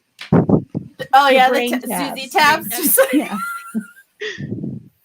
Yeah, the Susie brain tabs. I love Jesse's comment. You gotta water your zombies or they won't bloom into aliens. Right? Precisely. Maybe that's why. Like that's the air on Earth is just too dry for them. They need to be a little more humid. Yeah. Plus, they Well- were like minding their own business. Honestly, they're just having their own little territories, and this goddamn human. Yeah, They should have let Zeus and Hera raise their little baby. They would have been. Also, I have a lot of questions about that child that we will get to. Yeah, like how do you How have does a baby? that work? Like, Right. Was she There- aren't pregnant they, like- before? Aliens, I'm telling Did she you. get pregnant during? They're This undead. is How like- does that work? This is like an Edward situation. Like, you know how Edward in Twilight, people were like, how can he have kids if he's dead? Won't his sperm be like cold and That's deceased? not how biology Like, works. don't you need like warm testes to like deliver the payload? Well, Susie, maybe they just warmed up like a little, one of those Like warm the patches that you microwave put on hand? when you have a sore muscle. Like you just like they just put it in the microwave, waited patiently, Okay. and then took So it out and you put it know on his balls. how Vander microwaved the hand? Do you think like Alpha Zeus like Maybe. cut off his nuts and microwave them a little bit, No, then- he didn't need and to. then just kind of like All reattach them, and it was like, let's get All you need down. is a warming. All you need is a slightly damp towel. Do you warm think it you just up, like and teabag then just them, like drop literally? Yeah, I mean, why not? Why not? I Do mean, you think he told his wife, Susie, like, hold on, you give went me to an 5 extreme. minutes to teabag Look. myself, and then we'll come back. I can forgive many things, Susie, but outlandish notions like cutting off your balls just to warm them up, that is one step too He far. wanted to reattach his wife's head to her That's body. too far. There was some kind of weird science behind that. Like, he wanted that head back, unless he also wanted an explosive BJ as well. Who knows? Who knows? But I really don't think that cutting off his balls to spite his penis would have been the way to go. Fine then. He teabagged them and then was like, let's get. Yes, I She was think, like, I honey, think we I can want agree a on kid. this. Also, We can agree on this. whilst pregnant, would she still be doing all the crawly acrobatic things that she was doing? You can do a lot It's of things when you're different when you're a pregnant zombie until you get to pregnant like Is it different, though? until the Also, third would she- trimester. Yeah, Would she breastfeed or there brain was- feed? obviously brain feed. Susie, come on. Well, and here's It's blood feed. Like, you that's just just like- grab a human and you Just just like, here you go, baby. Or like like- a baby bird. Or like you pre-chew the brain. yeah, you preach with the brain. He's like, Yeah. baby's like, Yeah, of course. Of course. If you would have told me that we were going to talk about teabagging, Aaron, I think you already know when there's, me, Susie, or Carla, all of us, and if I Megan was should here. know this stuff. But How are you surprised by anything at this point? Yeah, Jesse, I'm sorry to say, I have no podcast. This is just what happens in my brain all the time. And I can get to share confirm. it on here. I can confirm, hanging out with Susie, this is all what it is, and it is very delightful. Yeah. Aaron is gracious enough to let this be recorded for humanity to experience. and everyone can watch it too. Everyone can be like, eventually Zack Snyder can watch this and go, finally, someone got what I was doing. Yeah. Snyder, slide into my DMs and we'll just could talk about this for days. We'll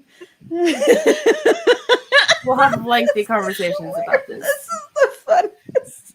I thought, Meg is just mentioning about committed to good parenting. I was like, well, think I about know, the whole right? Zack Snyder thing going on with the whole parenting and cars. Is like, this is, I don't know if we should kind of laugh at all these dark stuff, and especially what Zack Snyder's going through. Just like, holy shit. Oh god. If he's ever sad, he can put on this podcast Why would you and put- then it'll Yes. Why would it's a you put a reverse pregnant trifle. zombie in your movie if you didn't want her to be talked about? I mean, honestly. Okay, Yeah. and so You just Bailey can't put in mentioned Christmas from Big Brother was still weightlifting and teaching exercise classes a couple of days before she delivered her baby. That's one. Two, a friend of a friend was super pregnant and teaching kickboxing until respect. the day she delivered. She was Awesome. teaching kickboxing and it was like, somebody come in and take my spot. I have to go to the hospital. And then there's a woman in Utah who ran a 5-minute mile while 9 months pregnant. So yes, Susie, Oh my you god! can do a Well, lot of I things. didn't know. Listen, When- I don't. and she was I have clearly not in, like, been her pregnant first myself. trimester. I don't ever plan to be. So I don't know what the intricate world of pregnancy is like for Plus, people she's who a choose to zombie. carry. I'm willing to Or- bet that the rules are a little different. Yeah. Also, would the baby's first words be? And if so, Yes. then like Yes. a month in, it's But already higher speaking, pitch. and they're like, "Yes, our baby is." No, it advanced." would be like a different pitch because I Yes. think they know different pitches. I think different pitches of the zombie stuff. It means- was him like the this pterodactyl, death like- scream. There's a Also- death scream. Yeah. Did he plan? Does he have like zombie doctors on hand? Is there like a zombie gynecologist who is just like breast is best? Yeah. Maybe the zombie baby like started out talking as a human. Well, that was Oh. gonna be Maybe. the And then it zombie, is dies human? slowly. What, Yeah. how does that work? It Benjamin Buttons its way through life with zombieism. Right? Exactly. My It's exact alive thought. and- Comes out human, is like, oh my god, what is this? And then when they come of What's age, wrong with my parents? they'll have the kid a quinceañera. They'll give the kid a quinceañera or like a bar mitzvah or something. And then they'll be like, it's your turn, Timmy. Receive the bite. Okay. Then we have the Yeah. whole Sabrina Spellman kind of storyline. Like before I Yeah. turned 16 or 15, I'm like I had to choose between dark or light, human or zombies. Oh my god, what do I do or something Could like you that? imagine like the discussion? Like he tells his, like the kid tells their parents that they're like, Mom, Dad, I have something to tell you.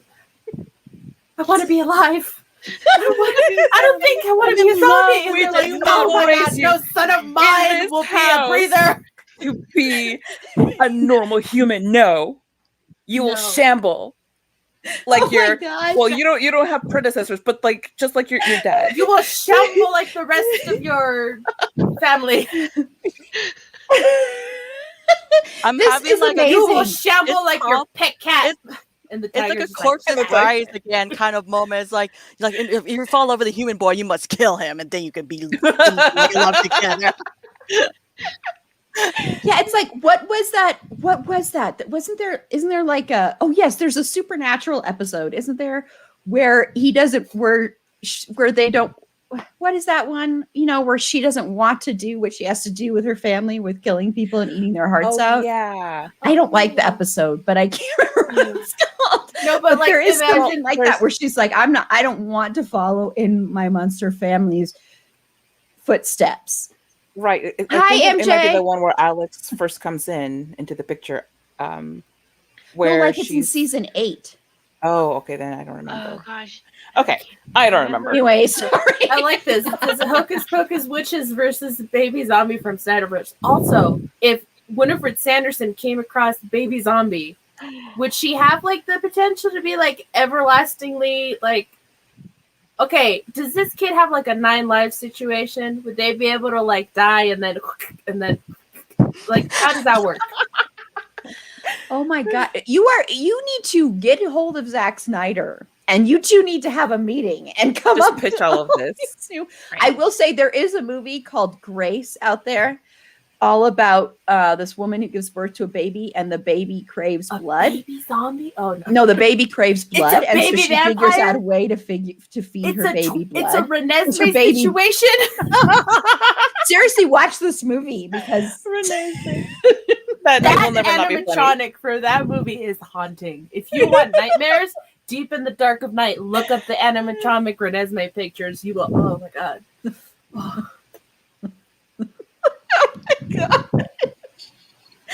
oh, this is the best panel. Anyway, We literally just got carried off to like, hey Angela, what do you think about the zombie too? Like baby zombie, like how can we be a good parenting to baby zombies?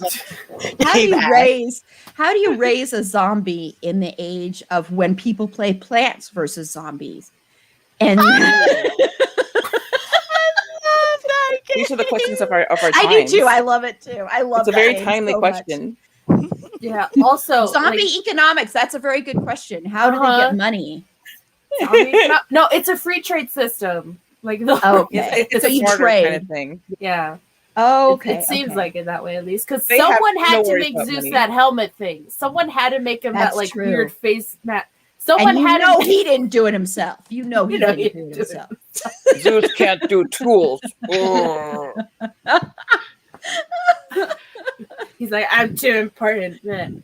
Yeah, so we need a prequel of the zombie society because I'm Yes. curious. True. How that Like, how did he happened. meet his Yeah. wife? Did he like specifically pick her? Did he like Stockholm syndrome her and then Yeah, turn was her there, into like, a zombie? Get Was it up. there, like, Stockholm how- syndrome. Was he like, I'm gonna keep you? he No, like, when he yes, had all you, the women in the you room, are the one. when he had like Gita and all the women in the room, and he kept like taking them, I was like, oh, this guy really is Zeus, creating himself a harem. Oh my god, it's true. This is from the parenting book. That'll be me. Yeah. It's like, when do I like upgrade them from brains to other bodily parts? Like, when do I start introducing the fingers? Yeah, and then you get complicated, like MJ's pointing out. I Oh, yeah. mean, because then they're also going to have the student debt. It's just like you create this society, you're going to have all the problems that we as a society Well, have. this is what you get for making zombies out of from humans. I mean, you could have picked a better animal. You really could have. Yeah, Like a tiger. Like a tiger or a horse. or a horse. You know, go with one of them. They don't hinder themselves at They don't have every the possible intricacies and chance. weird stuff. Yeah. Unless Zeus is planning to make like a weird, like different society, like free education for all. Well, no, not really, because he did keep a caste system in place. Never mind. Yeah, he seems yeah. like he's That is more of like a interesting. dictator type. He's Yeah. more like, this is Like, all my way. way or He's, the highway. he Like, like he everybody controls is the other minding- zombies. Yes. Everybody's minding their business, and he comes in. My wife is dead. You all must come with me to adventure. And people are like, "Oh man, I was just really looking forward to it. They're just sitting Like, around I was looking forward to really like am not having in the mood. myself like to leave foot this sandwich. building." Yeah, like I Some just warmed it meatloaf. up, dude. Can we do this later? Can we do this later? I'm just not in the mood. Like I was having like a really hard day yesterday with all that shambling that I had to do, and then all the sitting around, and So I then had to, like, like put my my feet eyeball up. fell out of my face. So I don't know how useful I'm gonna be anyway. Can I just Like, like I had sit to look here? everywhere for super glue to put it back in. Like, oh my god, it was a day. Yeah. Yeah, My what was day he gonna of do shambling. with her head? Was he gonna sew it back on her? What? Also, she would have been pissed at him because he like dug Well- into her abdomen Right. It's like and now we can't and even do anything ruined about this. her Way to go. perfectly fabulous outfit. Like, she would have been Right? hella pissed. Like, When he first did that, do you know how many outfits I have in this apocalypse? Not many, Just the Gerald. one. How could you? when he first did that, I honestly thought what he was doing was digging out her heart, and I thought he was going to eat it. Like, I'll have it. Did That you honestly think would've he was been gonna less pull like spooky. a Mary Shelley? Like, I'll keep this with me always. That would have been less Yeah. spooky than a zombie baby. Well, And Yeah. the first time we saw them together, and when he got down on his knees and was like hugging her around her stomach, I'm like, Right. "There's no way, she's Right. not pregnant." Yeah. And then he did that, I was When- like, "How? When I Like, saw How that, could I have my been right notes about that?" in my notes when I saw that, I wrote, the pitter slide patter shuffle of little feet. Peter slide patter shuffle. It's like they shuffled for the first time. It's like, instead of Oh my taking God. your kid on like a fishing trip or a hunting trip, it's like, here we go, getting our first human. Just like, you have to hang back and let out a growl every once in a while. Here, where's this helmet that I had like the smithy make for you to protect your noggin? Here we go. Go get him, son. Like, coerces a human to like pretend to be weak. When he bites you, pretend it takes you down. Oh, just do it. Okay.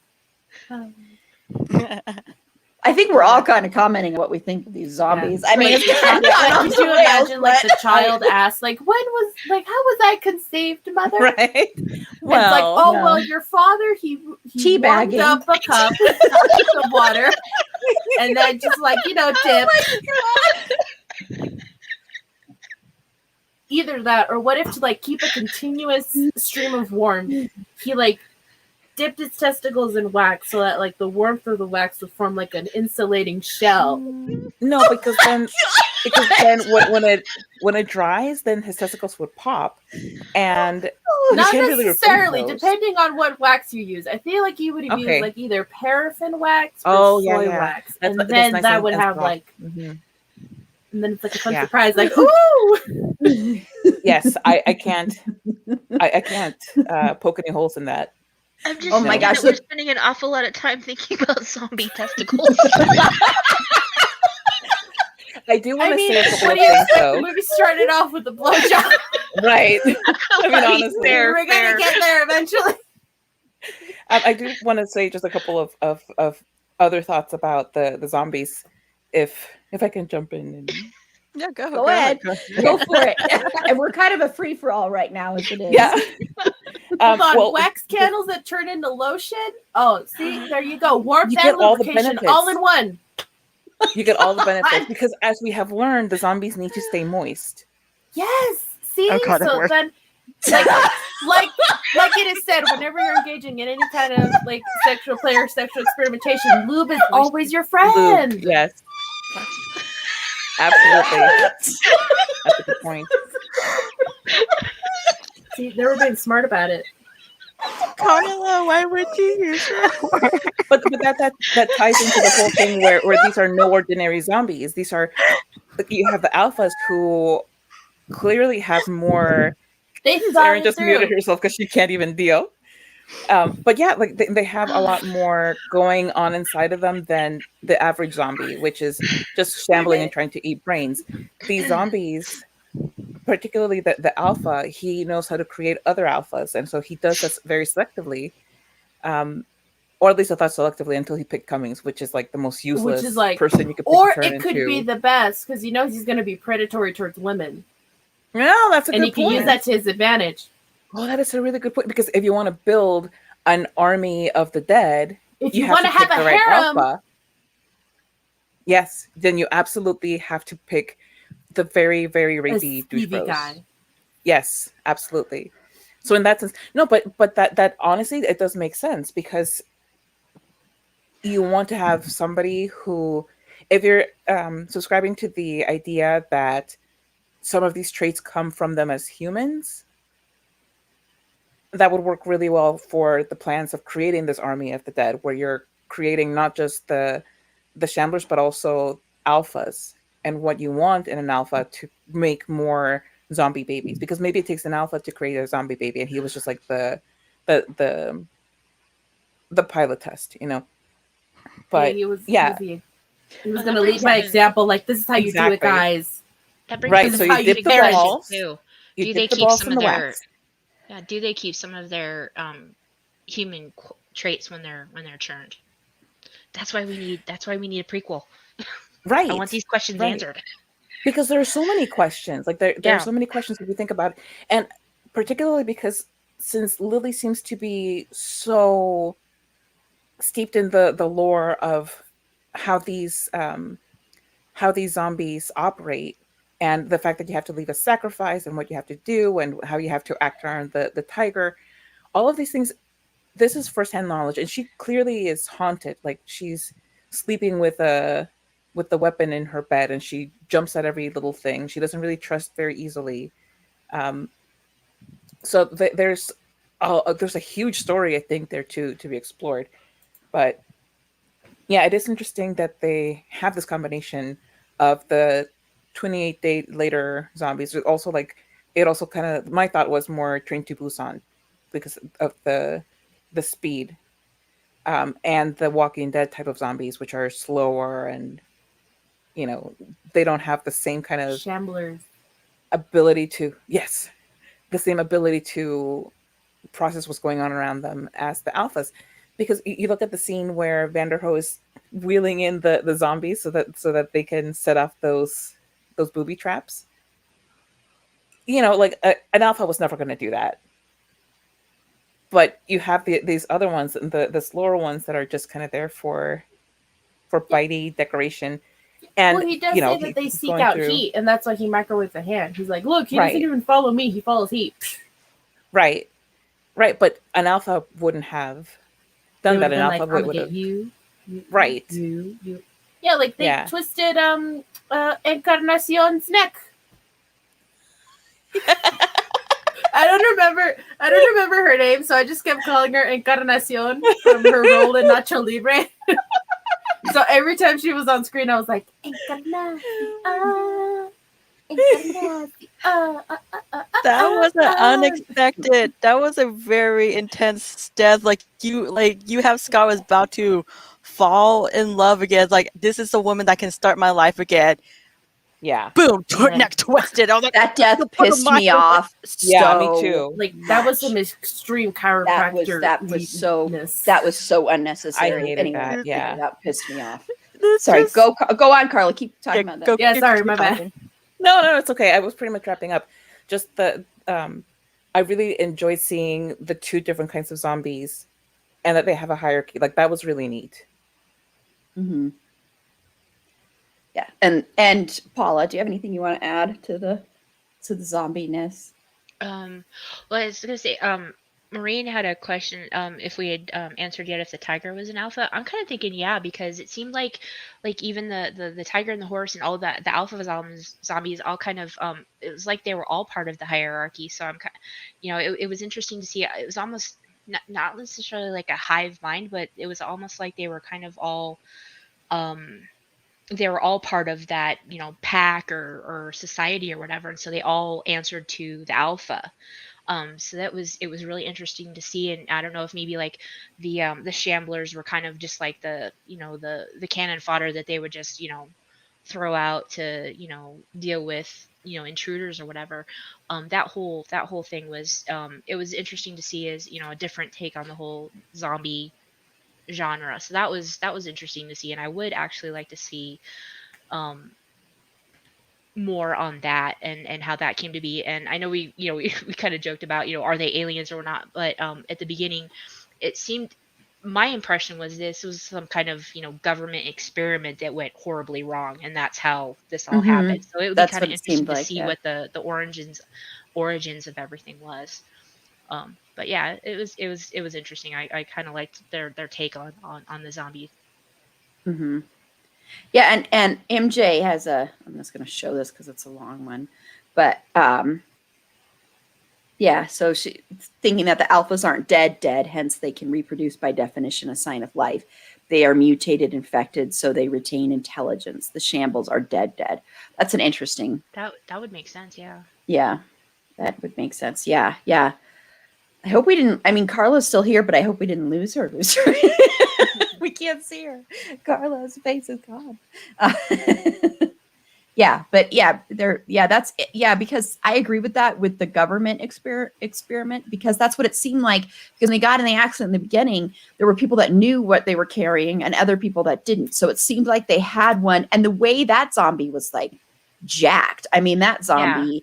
That zombie was almost like the Hulk. I kept thinking of the Hulk when I saw that And zombie.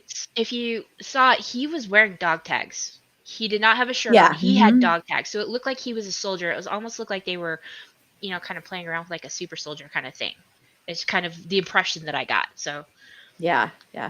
I think that Alpha Garceus is actually, I don't know if they're the same though, because it looks like it's been like a couple of years, so he must have like grow his hair out. Mm-hmm. Maybe. No, he did. He did. He Like did. if you look at the start of the movie, his hair Okay. is kind of like short, like a crew cut almost. And then when we see him later on, like his hair grew. So So it's the again, I same- do I- agree I that So it is the same one. So it is the same zombie. it's from the beginning? same dude. Yeah, because we see him like standing on the top of the ridge looking over Vegas. And then when he walks into Vegas, he looks up at Zeus and like imprints on him and was like, I want that. Oh, okay. Yeah. And I thought it was, but I wasn't positive on that because they weren't. Yeah. And so, okay. It makes sense And- that they have dog tags just because like it looks like the government is experimenting their own soldiers or whatever it is that Yeah. government property. So it probably kind of makes sense that he's like the Yeah. higher. So Yeah. And then that is a good question, Bailey. Where were they taking him then? Because when they're driving, where were they Area taking him? 52. Well, because then you have the guy who was helping them, and he was actually going to be there just to take the head of the Right. female one and take it back for the government.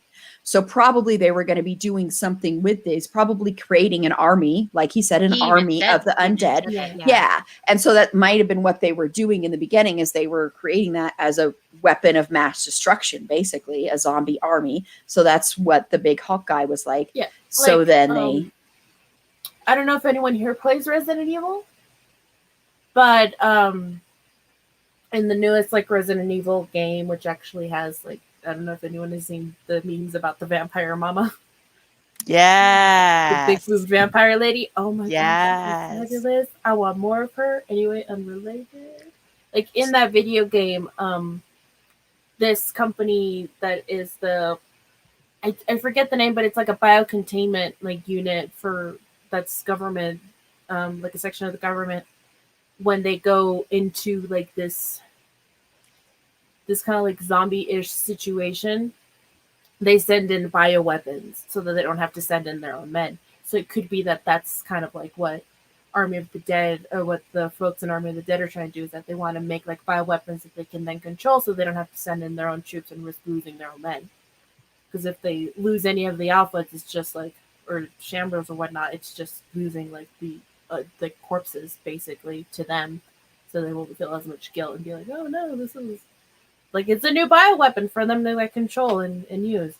But yeah, it's interesting. Like Yeah, it it's would like be you've got, it's interesting to, almost like- like chess. You've got the pawns, Yeah. and you've got the kings, and you've got the queens, and you've got the, playing that. Yeah. Man, we are really delving deep into this we're movie. getting in it. There's so many layers to this movie that I didn't even know existed until we started talking about this. No, it's awesome though, because there's so much Yeah. more to it. Like, I want to know about the bride's right hand man. Like, they are obviously close. So is he like her brother? Is he like a friend? Did he earn her respect through the years Or of was being there in more? the Polyamory? Was he Polyamory? her? Was he the father? Was I he was the gonna father? say, was Oh he my the baby god, daddy? we got a Maury situation up there- in here, y'all. The donation. Is there a zombie Mm, Jerry Springer yeah. show? Oh my god, what if before he was turned, they had him as a sperm donor, and then after he served his purpose, they were like, all right, we're gonna bite you. Right? We're gonna co-parent this kid, all three of us. And then the one who was declared the father is, and the one who thought he was the father is like, And the bride's like, I'm sorry to use such terrible language in front of everybody. I'm terribly sorry, but Oh, that's yeah, just we're- I'm just quoting what they probably would have said. It's just a direct quote. we should have like subtitles at the subtitles. bottom. That's what I was going to say. About the Yeah. subtitles. I don't want. I didn't mean to offend anybody if you were offended. It's just when they're saying. This is I our just- I'm rudimentary just knowledge repeating of zombie verbatim. language. Yeah, Bailey's I'm making just some trying fan to art. expand your culture. Yes. Yes, please. Also, I just want to thank Jesse for saying, "Oh, thank Carla." Carla is back. Carla's back. Yeah. I was going to announce where she was, and then she was back. Oh, I wasn't going to announce the whole thing. I was just going to say she'll be back. She has returned. Well, no, we were talking about there was the right hand man to the queen, basically, and wondering if that was actually the baby daddy. Yeah. Also, could you reason with these zombies? Like, could you say, It wait seems a like second, you could. don't bite me? What if I Yeah. say become your wife and you let my friends go? I mean, they're gonna get bombed anyway. Like, if you got bit and you knew you were done for, you could just be like, I was not bitten, but I'll stay with you and be your queen. Right. Well, Lily was Run. bargaining with them. Yeah. She's like, we are going Yeah. to have the douchebag, the Yeah. douchebag. When he got in rapist close, I was dude. like, he's gonna bite her. She's gonna be like his new wife. Like, oh my god. That's what I thought too. To be honest, That's how you Yeah, I climb did, the yeah. hierarchy. You kill the previous wife and then you become the new wife. That's how you But I show think that was supremacy. that was her endgame all along. This was really about Lily trying to climb that ladder. that zombie ladder. She's like, I want to get up there, man. Bye bye to your head. And the way the queen's head just went, Yes. it was like, It was like a nothing. watermelon. Just It was like nothing. You know Okay, what I did was? anybody else's grandma ever buy a bag of gizzards? yes. And you accidentally Well, drop not it on grandma, the but floor. Family. Yes. Personal, And you yeah. accidentally drop it on the floor, and then she makes you clean it up. No, just me and Susie. Okay, Yeah. No, it's maybe it's just a Mexican thing. yeah, it's just Everybody's They just can't relate. I have my own different kinds of gross. I mean, not me. I don't think it's gross. I have my own weird. you have your own viscera to deal with. your own exploding things. Your own But explosions. It's more of a, just cow tongues, and I love eating cow bloods because when you boil them, they're like savory brownie, and they're really good. I love them. Wait, the cow tongue or the blood? The blood. The blood? Oh no, we do. I love the way you like said a that, blood Angela. sausage. Again, Yeah. every time, like whenever my family has like cow brain tacos or has like blood, like the blood sausage, my mom's like, "Oh, we're being zombies tonight." Or when we have like the blood sausage, she's like, "We're vampires today." I think people are getting. if your family are making this, please invite me over. I must have some of those. Oh well, next time we have brain tacos, I'll definitely invite you. Although I'm yeah. jealous. I'm jealous. I have brain taco FOMO. Oh no, they're getting at like Mexican food places by you or carnicerias. Yeah, but I'm in South Florida. It's not the same. Okay, yeah. Florida. I'd say I'd FedEx some to you, but I don't know how well Yeah, it would no. keep. Yeah, don't. I FedEx don't- that. It might be a FedEx. little suspicious by the time it arrives. Yeah, do not you FedEx that. can Yes. deliver something with with dry ice. Some Right. some people do It'll be a stuff like that. shambler of its own. Just like Yeah. it's like, You'll just have to It wait might until be I craving invade your brains of its own town. by that point. So there's a whole. I don't know, Carla, if you have been seeing that you offended Jesse a lot I with did. your No. zombie talk. I want to apologize very deeply and sincerely to everybody here who was watching us because I did dig, I leaned really hard into those stereotypical zombie dialects, and that was very wrong with me, and I should have known better. I am going to take a few days to consult with the zombie coalition. council. Yeah, and better myself and become a better ally Become to the more zombies. educated. Yes. This reminds me a lot of Jeremy Renner's Instagram statement. How dare you? Whoa. You're crossing the line now. Yes. Oh my god. Now I am offended that you compare me to Jeremy Renner. Like, I didn't even statement. start an app. I didn't even start an app. She hasn't started an app yet. Dang it. Just the tone. Just the tone. Just the tone. It's every I love YouTuber you, Carla. apology. Okay, now My I have boobies to are offended. apologize. My boobies are hurt. It's so funny because Not the boobies. Meg said, "Please write a Renner-esque apology." So see, I'm not. Yeah, you have to write it on iPhone notepad too to like really. Yes. And you have to somebody stay in lend me there to my their true. iPhone. Yes. To whomever I may have hurt. Well, and like Jesse is your super fan, and so you were hurting your super fans. Yes. And I am so sorry, Jesse. God, Is there now a cancel Carla hashtag? We're gonna I love that. CC Carla. No. I love that Bailey brought back one of my the best things I've ever said, and I don't know why I keep talking when I just said one of the best things I ever said. On a previous episode, Meg was mentioning that she had gone to a Hanson concert, and I was like, "Oh well, you're so fancy." Like, bop to you too. So let's keep that one alive. That was in the same episode with the Renner apology. Yes, and I learned nothing. Just You like learned nothing Renner, from I Renner. learned nothing. You learned nothing from Jeremy Renner. What? Carla is not. I'm no longer Bailey's queen. Man. I don't know if That that would means touch much, me. but you're still my queen. Ouch. Thank you. Carla, I Jesse still- loves you I again. still so love you. I think your Okay. I think your We still Renner-esque. love you. Yeah, I think your Renner-esque apology did work. Yes. Yeah, Yes. like Jesse said, you were misquoted. It was taken out of context. Thank you. It was taken out of context. I'm just doing my You were best, you hacked. know. You were hacked. I was hacked. When your camera was off My and then it mouth came back hole. on. Right? Yes, it's a whole different Carla. This is my tether. This is not the actual Carla. Yeah, it's a whole I'm not a cat situation. Great Yes. shout out there. Oh my gosh. This whole episode. We have gone off the rails. It's a Yeah, whole yeah. different rail. That's where they are, and this is where we are. And we're not even drinking. None of us The are rest drinking are at not all. touched. either I've today. had I'm no sober alcohol as hell. None. That's the funny part. Is it's I don't just know why like I'm winking. This is just water. Thank you, Bailey. But I wanted Thank to read you. into the I've now Vegas-ness won of it Bailey all. back as well. oh, good. That was quick, man. Oh my Man, god. those Renner apologies. We shouldn't have given him so much crap. They 'cause work. obviously he knows. They what he's work. doing. Obviously they work.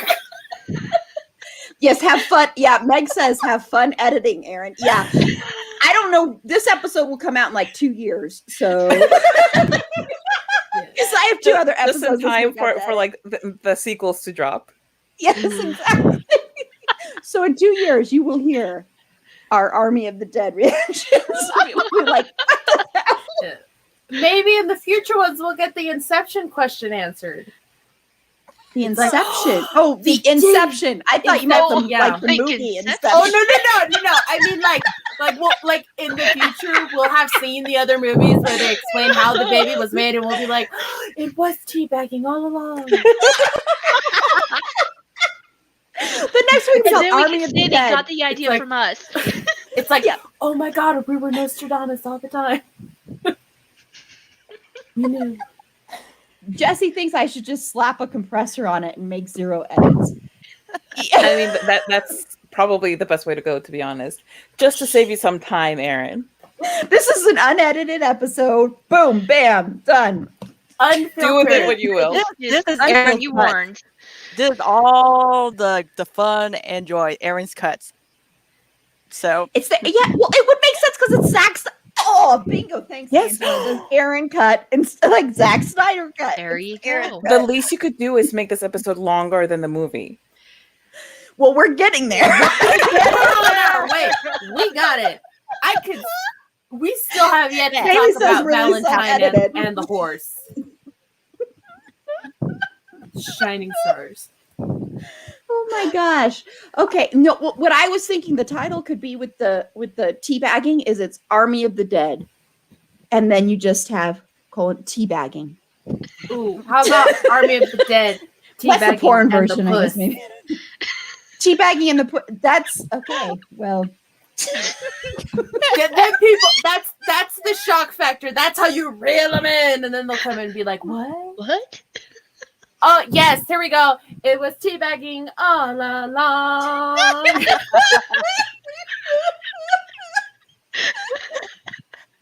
case don't the know- side nut. I don't remember the rest of the lyrics. Here, thank you, Meg, for bringing this back because we need this back in our lives. Oh my gosh. The Shamber version Shamber? because it is so slow. Yeah, it needs to get a little wet first, and then it gets going. Don't go back to that because when you were saying it needs to keep wet, I'm thinking. So you I'm have to just be like- turned on all the time. Is that kind of how that works? In order to give, that's what it is. In order to have that, in order to get pregnant, you first do the teabagging, and then the woman has to be turned on all the time. Is that really Yeah. what happens? So that things get wet and they come back to life? Clearly. Like her eggs. Yeah. I mean, maybe. We'll just have her look at a few tasteful pictures of George Clooney, maybe some Taron Egerton. Some Christian Christian Bale. Bale. Don't forget Barry He'll Watson. be in the sequel. And Barry Yes. Watson. Yes. Yeah. All of them will be in the sequels and the sequel. The Pitter Slide Patter cut, according to Jesse. Oh my god. Yes, we're making history here. Just wait Right? until Zack Snyder listens to this, and then it's gonna be incredible. It's gonna be our lives are gonna change. He's going to be like, these are the creative minds that I needed next to me in the writing room. Yes. Yep. There's Told so you, many Jackie. other things on the outline that we haven't even touched. I apologize don't- sincerely for that. Again, No, brain I fart. think does this it. is, They get away from me. no, this is the live streaming stuff. That's what happens. But I That's do what y'all signed up for. what? That's what you all signed up for. This is what you get. Exactly. Yeah. Yes, this is what you get. Us making a porno version of Army of the Dead.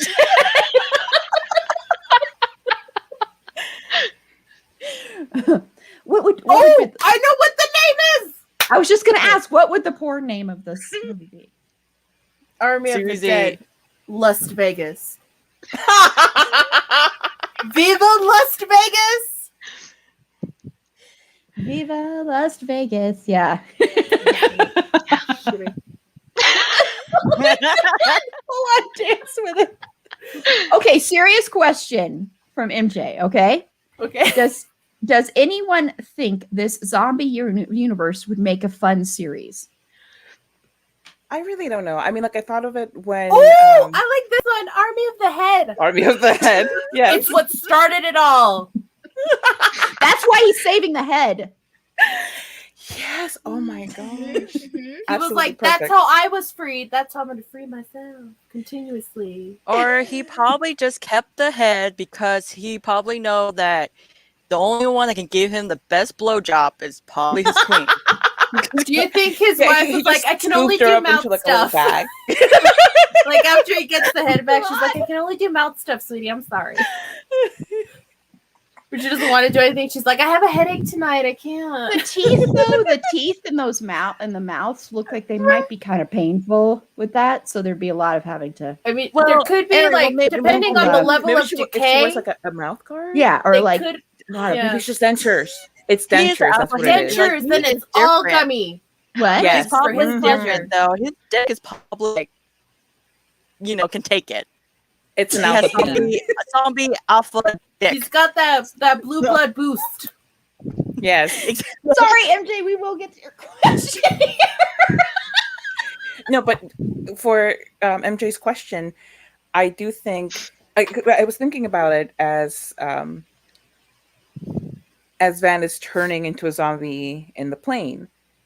I was thinking, okay, well, this is how they're going to bring about sequels, and I was like, I guess it would depend on who's in it and if they improve on the things that weren't so great about this one. Because, like I said, I love this movie, but what do I know? I like a lot of trashy things.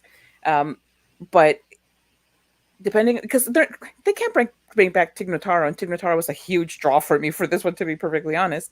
So it would really depend on a lot of factors of whether they could go forward with the zombie universe, because I can really see it kind of being run into the ground very, very fast. It's not like Zombieland, where you have characters that you're invested in who stay alive for you to stay invested in the franchise, if there is one. So it's a dicey proposition. And if they are going to do prequels, even then, it would depend on what the prequels were about. Because if they're going to do a prequel, but it's mostly about the humans, living mundane lives, then I'm not interested. If it's about the time that Scott and Maria spent with Vanderhoof during that quick the title sequence, maybe. But it's a lot of maybes. I don't really see it being sustainable. And yes, my favorite trashy thing is Meg. I think it could maybe work as maybe like a limited series, giving us some of those answers of like how because like I said, I thought it kind of gave the impression that they were trying to create some kind of a like a super soldier or something like that. So maybe seeing something like that further back of how they were developing that, what was going on at the time that the outbreak happened. There's other things that could be going on that don't necessarily have to do with the zombie outbreak in Vegas itself. So I think there could be some maybe limited series things that go along around in the world around that would be kind of interesting to see. That could be with different characters and things, but I think if done right, it could work.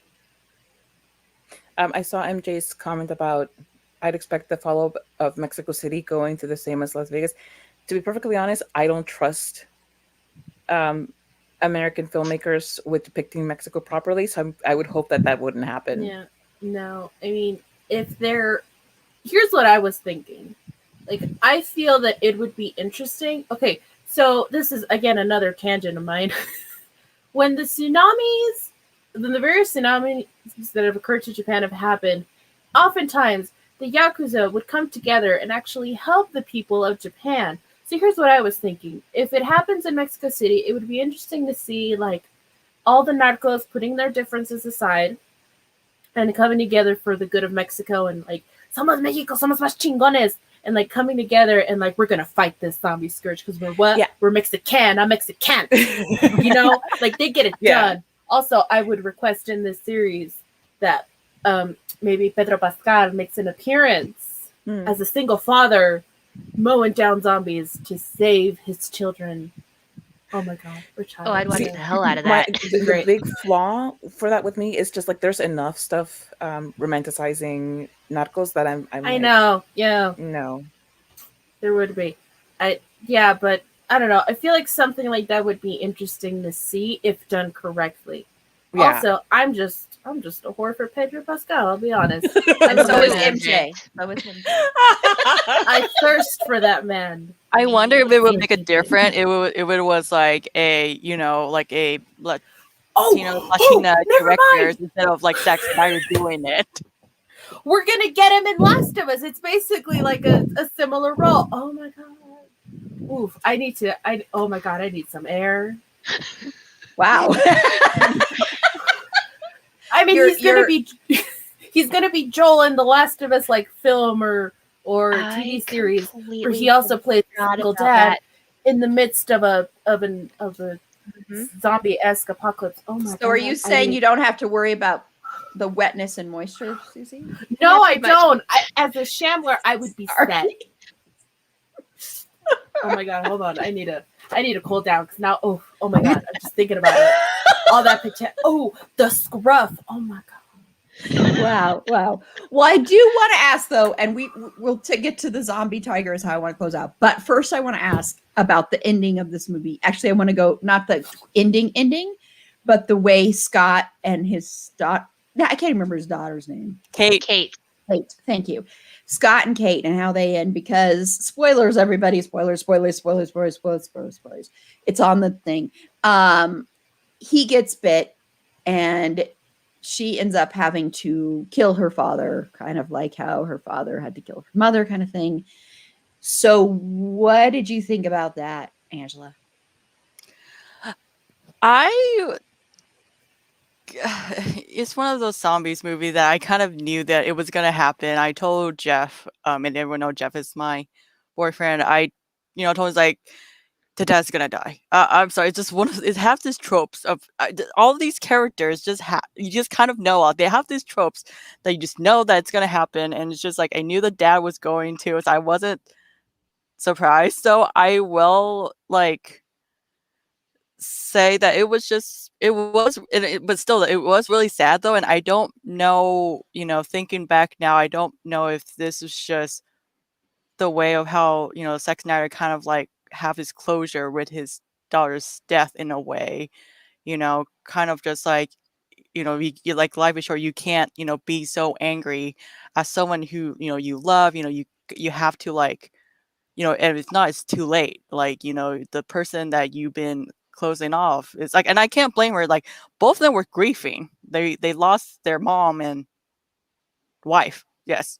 I was having some thought. And so it was just kind of sad because it doesn't have a happy end. Like all these just wasn't a happy ending at all. It was just so sad and just like, even though Kate was kind of annoying. Oh, you didn't like Kate? I mean, I understand her pain. It's just, I guess she was just kind of annoying. She was just being a little brat, and I was just like, "Good, listen here." You're like, and now she's kind of understanding, like she actually like going through the same pain, like that her dad is like killing the loved one that it's just. Yeah, and not only that though, like she couldn't even save the woman that she was gonna save in the beginning, like her friend, and then that friend dies too, and I was like, just I swear to God. So, also this is totally like random though, but can we talk about how I love the pilot? The pilot, yeah. The Tig, pilot. you're talking about Tig's character, right? Aren't you talking about that? The Peters? pilot? Yeah. Peter. Wait, who's Peters. Tig? Tig Yeah, is Tig the Notaro. She's Yeah. Tara's Yeah. actor's Yeah. later. yeah. Yeah, I Peter. couldn't remember her character's name. That's why I was like, Yeah, Yeah. I specifically have her in my notes as when she shows up. I was like, yes. yeah, yeah, yeah. Yeah, she was I just- amazing. It was amazing, and then I was just kind of mad about the death, and I was just like, "Fuck, not her too." Not her. I was just like, "There's just no." It was just if I think about it, the only one that just survived with everything and not the zombie bite was just Kay, and I just actually Kay was like my least favorite, one of my least favorite characters, and I'm so.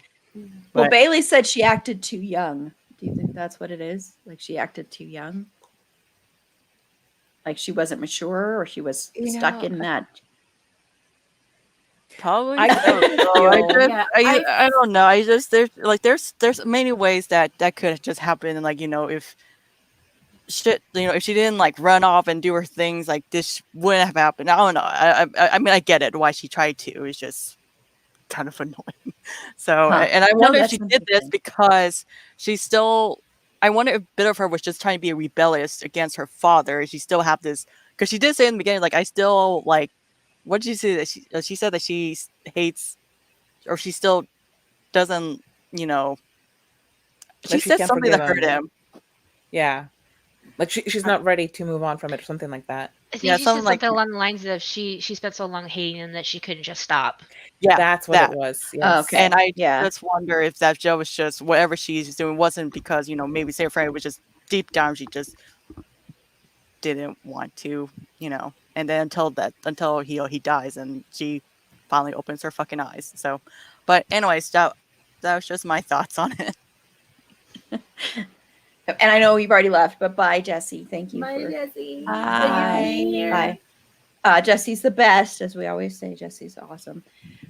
Carla, what were your thoughts on it? I like much like Angela said, you could definitely see Scott's death coming from the beginning because he just had this aura of sadness about him anyway, and throughout this whole movie he's making amends with people and he's trying to help his friends, and all of it just feels like a long goodbye. Which isn't to say that it's not sad, because it is still sad that he manages to get through all of these things, and just as they're escaping, he gets taken down. So it is, it does leave you feeling something, but a lot of what could have been a lot more anguish was seeped away by a lot of foreshadowing of it. And there were so many.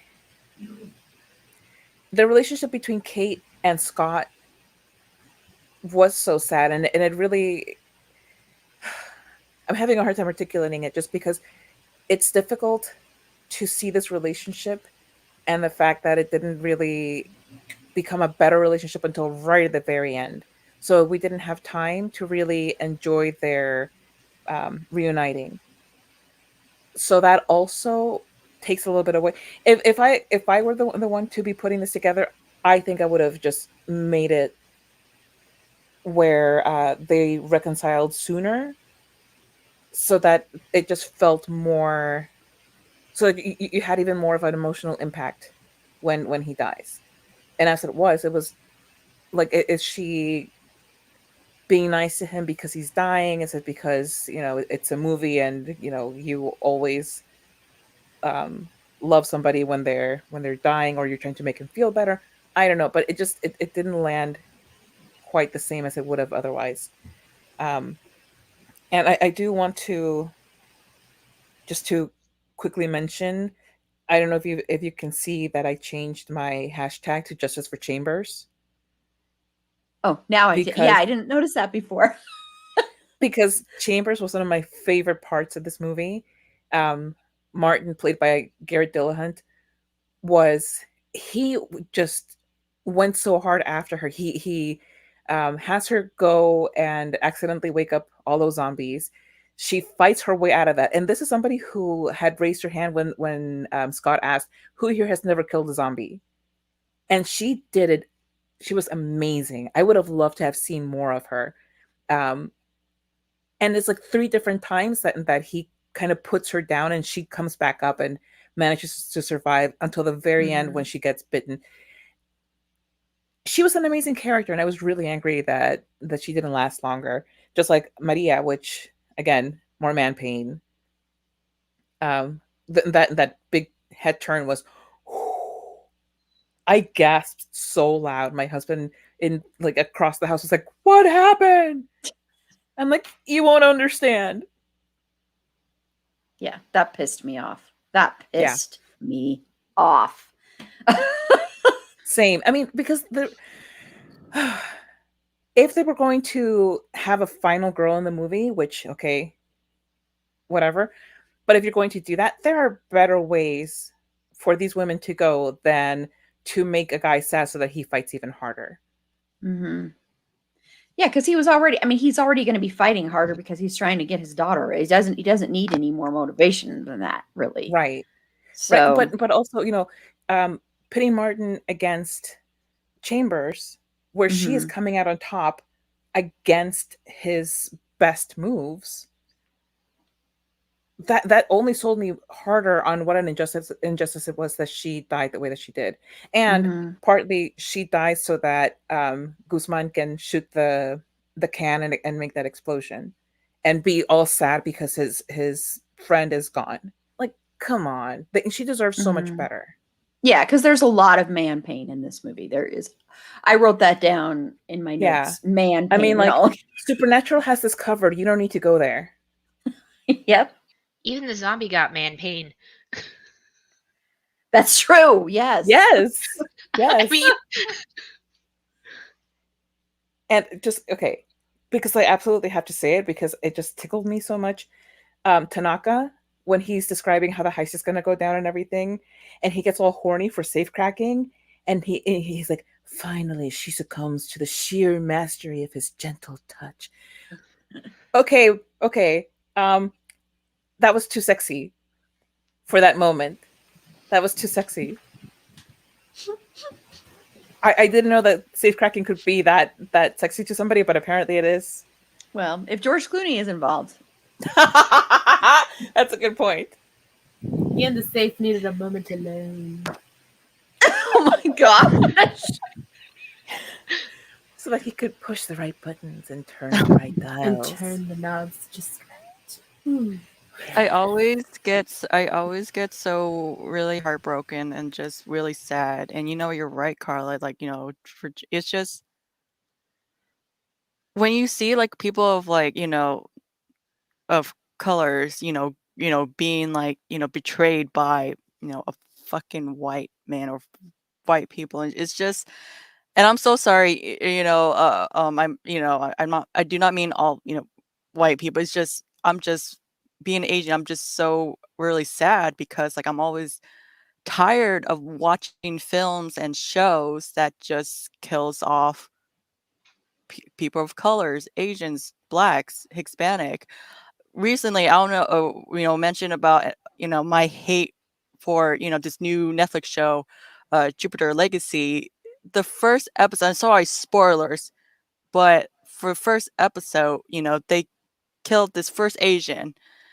And I was so sad because I don't know, that really affected me. And then you have like a really another badass Asian girl, and then she dies on the last episode of that whole season. And I just cry because like, I just felt like, Colin, I totally understand where you're going, just like, for me to look into the screen, it's like, why can't I see like, an Asian person of, popular films that can be like a hero or first characters and can't die off? And I don't know. I'm just like kind of venting right now because it's just really heartbroken. Well, I'm just so mad. I'm just like, because you have so many awesome characters in this film, and the one that survives is the white woman. It's just the same thing over again. And like we've said many times before, it's not representation when you put characters in just to kill them off. That is just tokenism. That's not representation. Yeah, if they're That's cannon you fodder, saying, it oh, doesn't count. Mhm. right. You can't say, oh, look at this diverse cast that we have. If the ones who aren't white are the ones who end up dead consistently, like that's just Mhm. unfortunately. It's one of those complaints that I'm like, here we go again. It just seldom feels like there's any progress in that regard. And thank you, Angela. I want to say thank you, Angela. I know that's so. Thank you, thank you, Sorry, Carla, and thank you, I'm sorry. Angela. It was kind of You don't very have to emotional. apologize. Really, you don't have to apologize at all. So, thank you, both of you. Yeah. And Paula, what were your thoughts on that? And first off, the character that survived, she was the weakest character out of all of them. That's true. I mean, hands down, she was the weak. She was the most unnecessary character. um, honestly, the ending kind of made me angry for a lot of reasons.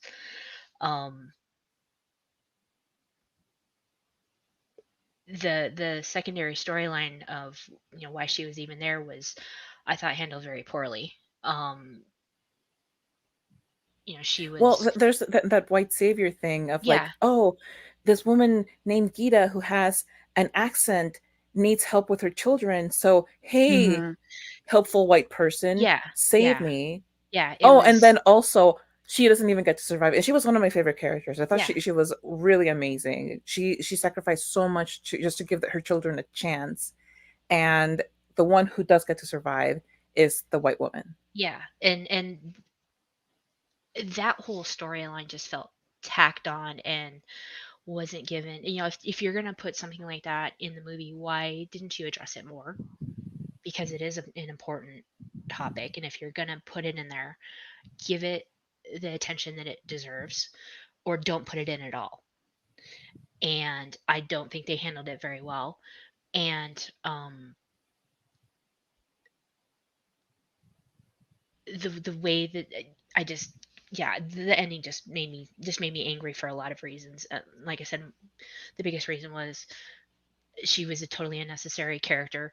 They could have handled the whole situation better with that side storyline. She didn't even need to be there. They could have handled that without her even being there. None of those characters needed to die. Any one of those characters could have survived in her place, and it would Yeah. have been a much better story. Well, and just one thing that I want to point to is that it's almost like um, that white liberal guilt about um, about deportation camps and immigrant camps, and who's going to save them? Well, we have a white character who's there and can um, be this proxy for our white guilt over these brown people, just these people of color who are in this camp. Because of the three women who go over with Lily and who get taken and are kind of left for dead, two of them were women of color. None of them survived. Yeah. The only person from the entire camp who survived was the volunteer, who was Kate. And that's from what we see. We don't know what happens Yeah. to that camp itself, but in what we see, it's just Kate. And yes, absolutely, that whole thing just felt tacked on, like they were trying to make a commentary um, about the camps and the current situation and how terrible it is for the immigrants in those quarantine zones. And The abuse of power. they really dropped the ball. They Yeah. really dropped it hard. Absolutely. Like, don't even take on a task like that if you can't do it correctly. Yeah. Yeah. And again, that only serves to cement my distrust in people handling stories that don't belong to them. Mhm. Exactly. Yeah. No. Great points. Susie, do you have anything you want to add on that with the ending? Yeah, I wasn't really happy with how they ended things between Kate and her father, because again, she was the survivor, and he gives her the money, and he's like, "Oh, here, take this money and go raise your kids." So now she's going to come in again like a white savior, like I'm here to take care of these two like refugee children, and don't look at me with all this money. And it's just like her character wasn't well developed. I feel it was just kind of like, oh, here's an emotional tone, a father and his daughter, which is fine, but just do it well. Give her some other skill other than, no, I don't want to listen to you, Dad. I'm gonna go find my friend. Like, at least give her like some ability of that shows her handling herself better than what was shown, because it was just kind of like, and I feel like it could have, like her dad they could have shown maybe like they developed Dieter's character better than hers, and he's on screen for like half the time that she is, because they show him like he says, I don't know how to shoot a gun or kill a zombie, and then they show Van showing him how to shoot a gun, and then he goes to the thing where he's like shoots a zombie and he gets really excited about it. Like they could apply that to her storyline, or they could have even like if you want to end with a white character, and if that's your goal, you could even have replaced her with Lily, who even had stronger definitely. motivations than she did when she brought in what's his name, Cummings, to get killed, and she was like, oh, that's what you get for like sexually assaulting women and for being a piece of shit. And she's like, oh, and she even has the head, and she's like, I brought this head because what's his face said he was going to free all the people in the camp, and that's why I did it. That's why I went along with him. Like she had stronger motivation for that, even like standing against Zombie Alpha and being like, oh, screw you, buddy, you're not going to get yours, and her like toughing it out and surviving. And it's just the emotional moments in this film weren't handled well. They weren't thought out enough. More attention was definitely paid to the action scenes and to and the zombie scenes, stuff like that. Like we had more developed characters in both the Zombie Alphas than with Kate. Very true. Mm-hmm. And I feel like it would have been better to either make her a little bit younger so that she fits the role better, and you can kind of understand where her being kind of like a bratty kid comes from, almost, since she does act too young for the role. Or you could make her older, alternatively, and give her like a little bit, and have her dealing with like her seeing her mom die at the hands of her father. That could be a driving force for her to be like, no, I don't know what she was studying, but she's like, she could be like, oh, I went out and became a doctor so that I could help people in camps and take care of people because I lost my mother, and I don't want other people to have to go through that, or have her go through training of some kind or something. Like I was writing headcanons in my head for how they could have improved her rather than what they actually did. And just, I really thought that his character, Dave Bautista's character, was going to make it to the end, up until they killed Maria. Because when they have that moment, she's like, oh, well, I'm always here for you, and we could build something together. I thought, oh, if anything, maybe they both will make it out, or at least she will. And then they killed her, and I was like, oh, he's going to die. He has no other reason there. No. At least I thought they were going to let Gita live. When that chopper went down, I was like, okay, Gita's going to survive. And she's going to either walk away with Kate or just walk away by herself and go back to her kids and take the money and make a new life for them. But no, and it's like, listen, if you're not going to do it well, just don't do it at all. Like if you're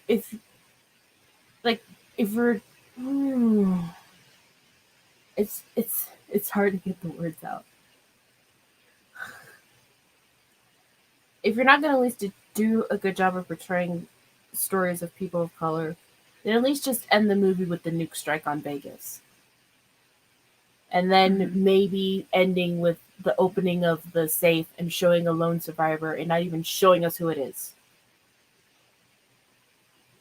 Like I would rather that than with whatever else was done. Like, it gets frustrating. Like just repeatedly seeing just people of color as cannon fodder. Yep. in horror movies. And movie action. I honestly understand. Yeah, it's I'm just tired. me too. I'm Me too, girl. Yeah, same. It's you can't really count on. It's hard to get attached to a character when you're pretty sure they're not going to make it. Exactly. like when you're You know, watching and you films go like ahead and that. do. But Like but the only way you can at your get peril. attached to a character like reliably is if you attach yourself to the white male, Mhm. yeah, and that's like the one male who seems capable of blah blah blah, or the one who seems like they're going to be the final girl in a horror movie. That's who you attach yourself to, and that's when you're like, okay, this one's probably going to make it. hmm Like that's It is sad as though for- for someone me like as Asians that It's- you know agree with Susie that I'll look at a white person like that I would have to choose a white person that's going to survive and not my own kind because so used because to we don't it. make it. We Yeah, don't make it. So yeah. ugh. But I think, oh my gosh, and this could go into like a whole other episode on its own about what it's like to be a person of color living in an era where Hollywood is dominant in film, and how many other countries have adopted the style of filmmaking and these tropes, because it becomes very pervasive, and it just sets you up to, one, expect the worst for people who look like you, and two, force you to identify with and root for the white characters simply because you know that they're the ones who are going to make it. yeah. It's And, like what you we know- talked about in like the K-drama episode with you, Angela, or in the telenovela episode with you, Carla, of like them pushing these societal ideals of pale is better and the fairer you are, the better chances you have, with all those different storylines, and then not even seeing it in that like TV show, and then that becomes ingrained into your own family. You see that in like movies and stuff, and then what else do you have to relate to? Right. And there's like very little. It's just it's frustrating when that becomes like the quote unquote norm, and when you fight for seeing more diversity in your media and in the content you consume, people call you like, you should be happy with what you have. Like, no, we should strive for more change. We should strive for more representation. And like, yeah, we have characters of color in this popular series or in this or that, but they're not necessarily sometimes the main character, or they're just there as cannon fodder, or the bad guy. or they're the bad guy. And it's like, Like the one in Army of the Dead, Tanaka, you know.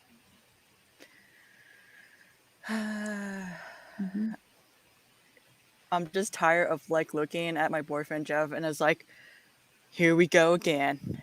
A bad Asian characters. Here we go again. I'm tired of saying this stuff like this all the time. And people who say that you know, be happy with what you have or blah blah blah are people that they don't have to they get representation all the time. So You Right. don't understand. you know, yeah.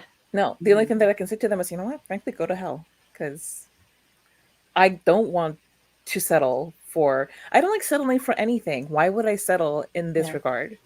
Mhm. You shouldn't have to Yeah. settle.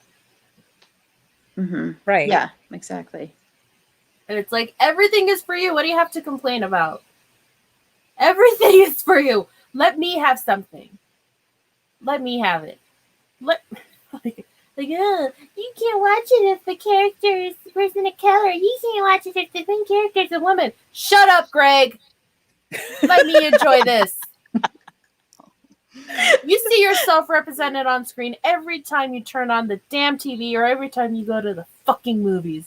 Let me have something. Mhm. Yeah.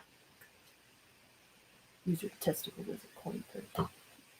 Do you know Yeah. what is worse though? The worst is like people of colors that are denied that everything is going on. Like my uncle who is conservative as fuck and you know Republicans and all these stuff and he supported Trump and I tried to figure out I was like why, because like you know you're like we are immigrants, like you went through some hell travel to USA during the Vietnam War and all these stuff. And he always keep making an excuse of saying like, well, be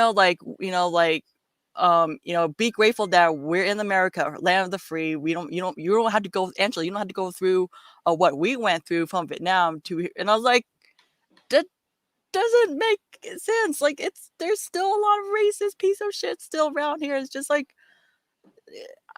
Color said, I would not want to settle for less. Like, I don't want to settle for anything that's like stuff like that. It doesn't really make sense. Like, why do I need to be grateful about living, in America? 'Cause like America was like, for me personally, was never great.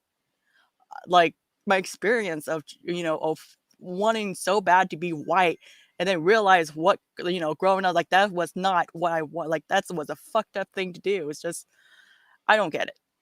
I don't get it. I'm sorry we're getting about a little bit. He's fuck Trump. Oh, fuck all this. God. Oh, sorry. You never have to apologize for getting political or talking about this stuff on this podcast. Want to make sure everybody knows that. That's what part of this is for. So do never feel like you have to apologize for that, because I think this is what needs to be heard and said, and we need to dissect the entertainment we consume because it is important. It's important that we have these discussions. It's important that everyone deserves to see themselves represented on screen in a good way, in a fully fleshed out way. Everybody deserves that. And it has an impact. And when people say it doesn't have an impact, that's because they've never had to struggle for having that representation, because it does have an impact. There's just no way around that. So I just want to just say that to you, Angela. I don't want you to ever feel like you can't say that on here, because you can.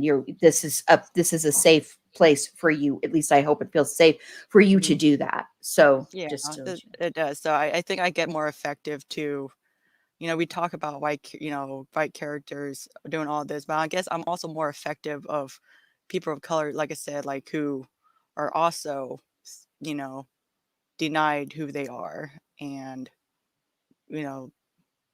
self-hate of themselves. And that just made me much more heartbreaking, betrayed, actually. So just my thoughts. Yeah, there's a lot of that where people where some people feel it's easier for them to be in line with the oppressor, or easier to be in line with this. It's like with white women, and white women voted for Trump more than they did for Hillary Clinton, and the same thing. I think even the statistics were the same in the last election too, if I'm remembering correctly. And so white women also vote against their own self-interest, because it's easier to live in that state of white supremacy and still have some sense of superiority. And so if you're living next to that and living against that, then a lot of white people think it's easy to vote against your own self-interest, because Survivals. Yeah, it's gross, and it's the same thing with, in my opinion, where a lot of women who profess to be feminists, they won't go and support sex workers, or they look down on sex workers. It's the same kind of thing. Like, a memory came up for me with oh my gosh, why am I forgetting her name now? We just mentioned her on Monica Lewinsky, where this woman was attacking Monica Lewinsky on Twitter and saying, you're disgusting because you had an affair with a married man, and all this, and really lewdly attacking her. And in her profile, of course, it's all about feminism. And I'm like, it's not exactly the same, but it's this, but people just often will be like, will embrace their oppressor or embrace the oppression because it's easier, or because they're afraid, or because that's how you might be able to get ahead, or in your mind, is that's what you're thinking, if that makes sense. That makes sense. So. But yeah. And I'll just say with the ending, I think with this, the biggest issue with this movie overall, it is the script is really poorly written. The script is very, very poorly written, in my opinion. I think that is the biggest downfall. And I think the reason it's poorly written is there's too much stuff that is on the nose. Like I just wrote almost instantly that the script is too on the nose. There's too much stuff that's said, but not delved into and explored. Like when you're talking about how the Kate character isn't developed and all that kind of stuff. It's because basically the way it is I'm just going to tell you who this person is in a couple sentences, but you won't actually get to see who this person is. And I think that's kind of the downfall of the movie. I enjoyed the movie a lot. Like I said, I think it's a lot of fun, but I think the script is just its biggest downfalls. It's just not very well written. So yeah. Okay, yeah, and there are some, and thank you to everyone who's been commenting in the comments. Sorry, I haven't gotten to this, Thanks, but Scarlett. thank you. Yeah. Yeah. So, yeah. So thank you, everyone. Sorry. Sorry, was someone about to say something? Also, can I just say though, we kind of beat Zack Snyder's. It's 2 hours and 15 minutes. Woo. We did. We beat Zack Snyder. We're coming for you, Justice League. Woo. We're coming for you, Justice. We're gonna snatch your merkin. Merkin. Oh my gosh! Wow, I haven't heard that word in a while. Fun word. Fun word. For the longest time, I didn't know what it meant, so I would freely say merkin a lot, and then I found out, and I was like, okay, that's what it is. Cool. Yep. Yeah. Go look it up if you don't know what a merkin is, everybody. Okay, well, I want to end just by talking about the zombie tiger just briefly. It seems kind of weird to go into that right now, but I just feel like I just want to talk about the zombie tiger before we end, because the zombie tiger is the best part of this whole entire movie. The zombie tiger deserves its own franchise. The zombie tiger deserves to be in every single movie ever made from now on. Team Zombie Tiger. Yes, exactly. Team Zombie Tiger. We are Team Zombie Tiger. So, Angela, I know you love the Zombie Tiger. And I know we all do. So go off on not go off on, but go praise the Zombie Tiger. Oh no, I would never want to go off on this beautiful, majestic queen. Is it a boy or a girl? It's I a haven't girl. thought. It's a girl. Okay, a girl. girl. Her name Good. is Valentine. Love it. I love it. I was just so happy when I saw it. I was like, well, actually, as a matter of fact, I was having a panic moment because I don't know if y'all watched The Walking Dead, and they, Don't you get me I started. stopped a while ago. yeah. need to Well, watch it. Aaron, they had like a tiger Mhm. as a character. He wasn't zombies though, but it was still a tiger. And actually, I don't remember if the tiger did turn No. into. Okay, no, it was they killed it off. They killed off the tiger, and I was so sad. I was like, "This is my saddest death, even Glenn's death," and I'm so sorry. Fuck, I know it's messed up, but it's like and then it's just like I thought that I was gonna like have a pen. I was like, "Oh, well, you better not kill the tiger zombie, or I will raid. I will protest." And I was just gonna have angry messages texting. I was like, "Fuck you, Snack Side. I'm so sorry. I mean, I love you, but it's fuck you too." So I just, you know what? Just like I keep saying in the beginning, I got turned on when she ripped that guy's face off. That was so awesome. Oh I my know. God. That was the best death in the whole movie. Best. But he was the greatest thing is he also act like me being a crazy cat lady. He also act like I want to play with our food first. Bam, bam, bam, bam, and then it's like bites his face off. I was like, I'm done, dead. And I was like, yeah. And he Jeff- so deserved it. So that was I know he so deserved it. It was so great. I was like, I wanted that character to be killed by that tiger. And with that one character, yes, definitely. Also, Jeff was like looking at me. He's like, Angela, I think that that was Morpheus. Morpheus is my cat, by the way, FYI. Like that's Morpheus when he killed his first squirrels. I was like, oh my golden boy. my golden boy, and that was like, he was so cute because Morpheus was like, if you ever met him, so innocent, so cute, so golden. And so when he made his first kill with the squirrel, he was a man cat now. He's a man now.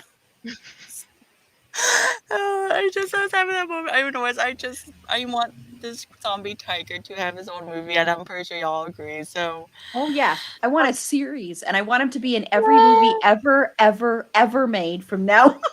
yes, Just in the background, just chilling Yes. out on a bench or a car or something. Yes, he doesn't have to major. Yes, and yes, Bailey, I did write that down, that the baseball bat, when they have the sequence where they're imagining what they're doing in the baseball bat, is definitely a shout out to Walking Dead. Yeah, with Lucille, the shout out to Lucille. Yeah. No, I totally, I want to show everybody really quickly before you go, Carla. I just want to not go, like leave, but before you Where am I going? What did I do? you are being boosted out, Carla. from Carla and I did a live stream earlier of Bridesmaids, which you should go back and check that out. That was a lot of fun. And Bailey, who I will end with showing the fan art that she made. I will end this episode with showing that as well for this episode. But she made some fan art, and you will notice a very lovely cameo in here. See, there is the zombie tiger. You got it I all. love it. I love this. See, you can have the zombie tiger just appears anywhere that it wants to Yes. appear. Yes. Zombie tiger does what she wants. Exactly. Yes. She does, and she goes where she wants. So, Carla, praise the zombie tiger, I am so Valentine. ready to do this. I am so ready to praise Valentine from here until the end of time. I loved her so much. Just first of all, I'm a cat person, so that helps. But also, just like such an awesome animal. And in the Bridesmaids episode, I suggested that they have just a movie about zombie fauna narrated by David Attenborough, and that's the documentary that I want to see. Just a documentary about zombie fauna. Like, just give it to me, world. Give it to me. And I love it. And just like you were saying, Aaron, like she could appear in like anything and be welcome, like, oh, the next season of Babysitter's Club. Oh, hey, Christy, what is that stalking us? Dawn, I think, is it a zombie tiger? Yes, we should probably run. Okay, and they don't get harmed, but it's just there so that you know that it's there. Yeah, maybe it's the pet of the Pike children because they have 8 kids and they just needed the one pet. And the mom was like, okay, we're going to do all our poop scooping at once. We're not getting several dogs. We're getting one big cat. And I'm here for that. In the next Christian Bale movie, Valentine shows up and Christian Bale's like, oh, this is my cat. Yes! My cat is here to just protect me. It's no big Just deal. lounging on a sofa, like, Yes. She's just here to chill. She won't hurt you as long as you don't hurt me. And that would be the next Christian Bale movie starring Valentine, the zombie tiger. But the one thing that I wrote down, I was I like hoping the Christian Christian Bale would Bale make an appearance. I'm like, I how like is the Christian Bale Christian going to make Bale an appearance? It's I the best. I can make it work. And you know what? As a matter of fact, okay, Eurovision, you want to talk about flashy? You want to talk about flashy for Eurovision? Okay, so Lars and Sigrid come back to try and actually claim the title this time around. And they're up on stage singing, and what appears behind them? A zombie tiger. And then they automatically win Valentine because the and her judges are too siblings. scared. Yes, because the judges are too scared to give it to anybody else. And they're like, we don't want you unleashing Valentine on the populace. So here, please win and go away and take your cat with you. And Lars and Sigrid are like, thank you. All right. But the one line that I actually wrote down about this, because, Garrett Dillahunt, who is a fantastic actor. I may not love all of his characters, but I love him. He plays Martin, the awful man, who leaves Chambers for dead and who tries to do the same thing to Lily. And he absolutely got what he deserved when Valentine ripped his entire face off. And what I wrote down for that was Garrett Dillahunt more like Gyarradilla hunted. That's awesome. Oh my god. And that is the last that I will say about Zombie Tiger. Awesome. Well, and I know Angela, I don't know if you've already left, but I know Angela has to go. So I just wanted to quickly just let her say goodbye or anything else she wants to say if she's still there. Maybe she just left and she left. There you are. I know you have to go. So did you want to say goodbye or? Yes, I have to leave. So I'm so sorry that we just had, some, and I didn't realize that it was like almost 3 hours. Like, oh, oops. So I have to go. Even though I'm gonna miss all your thoughts about, zombie cats, but I will listen back to it. So, but I just want to say thanks for having me here, and Thank you. this was just a fun night. And honestly, when Susie said she was gonna be on live, like I knew it. Like it's gonna be one crazy. Right. Thank you, I have no Angela. idea Seriously, what you're thank talking you. about. Thank you, though, for everything that you said and contributed and everything. Seriously, thank you. Thank you. And have a good night. All right, you have a good night, y'all. So bye. Bye. Night. Night. Night. Okay. Paula, take it away. Okay. Valentine. 1, Valentine, awesome. 2, headcanon. Valentine's still roaming out in the Nevada desert somewhere. Totally survived that blast. After killing Martin, she just took off and did her own thing. So, yeah, definitely going to be in the sequel. I mean, there's not enough good things to say about that tiger. I've been a fan since the trailer. Me too, man. I mean, and what a sassy cat that is. I mean, when they were all going in the hotel to go after Scott and the team, the zombies are all going in, and she's just hanging out on the car, just chilling out. I loved it. She's great.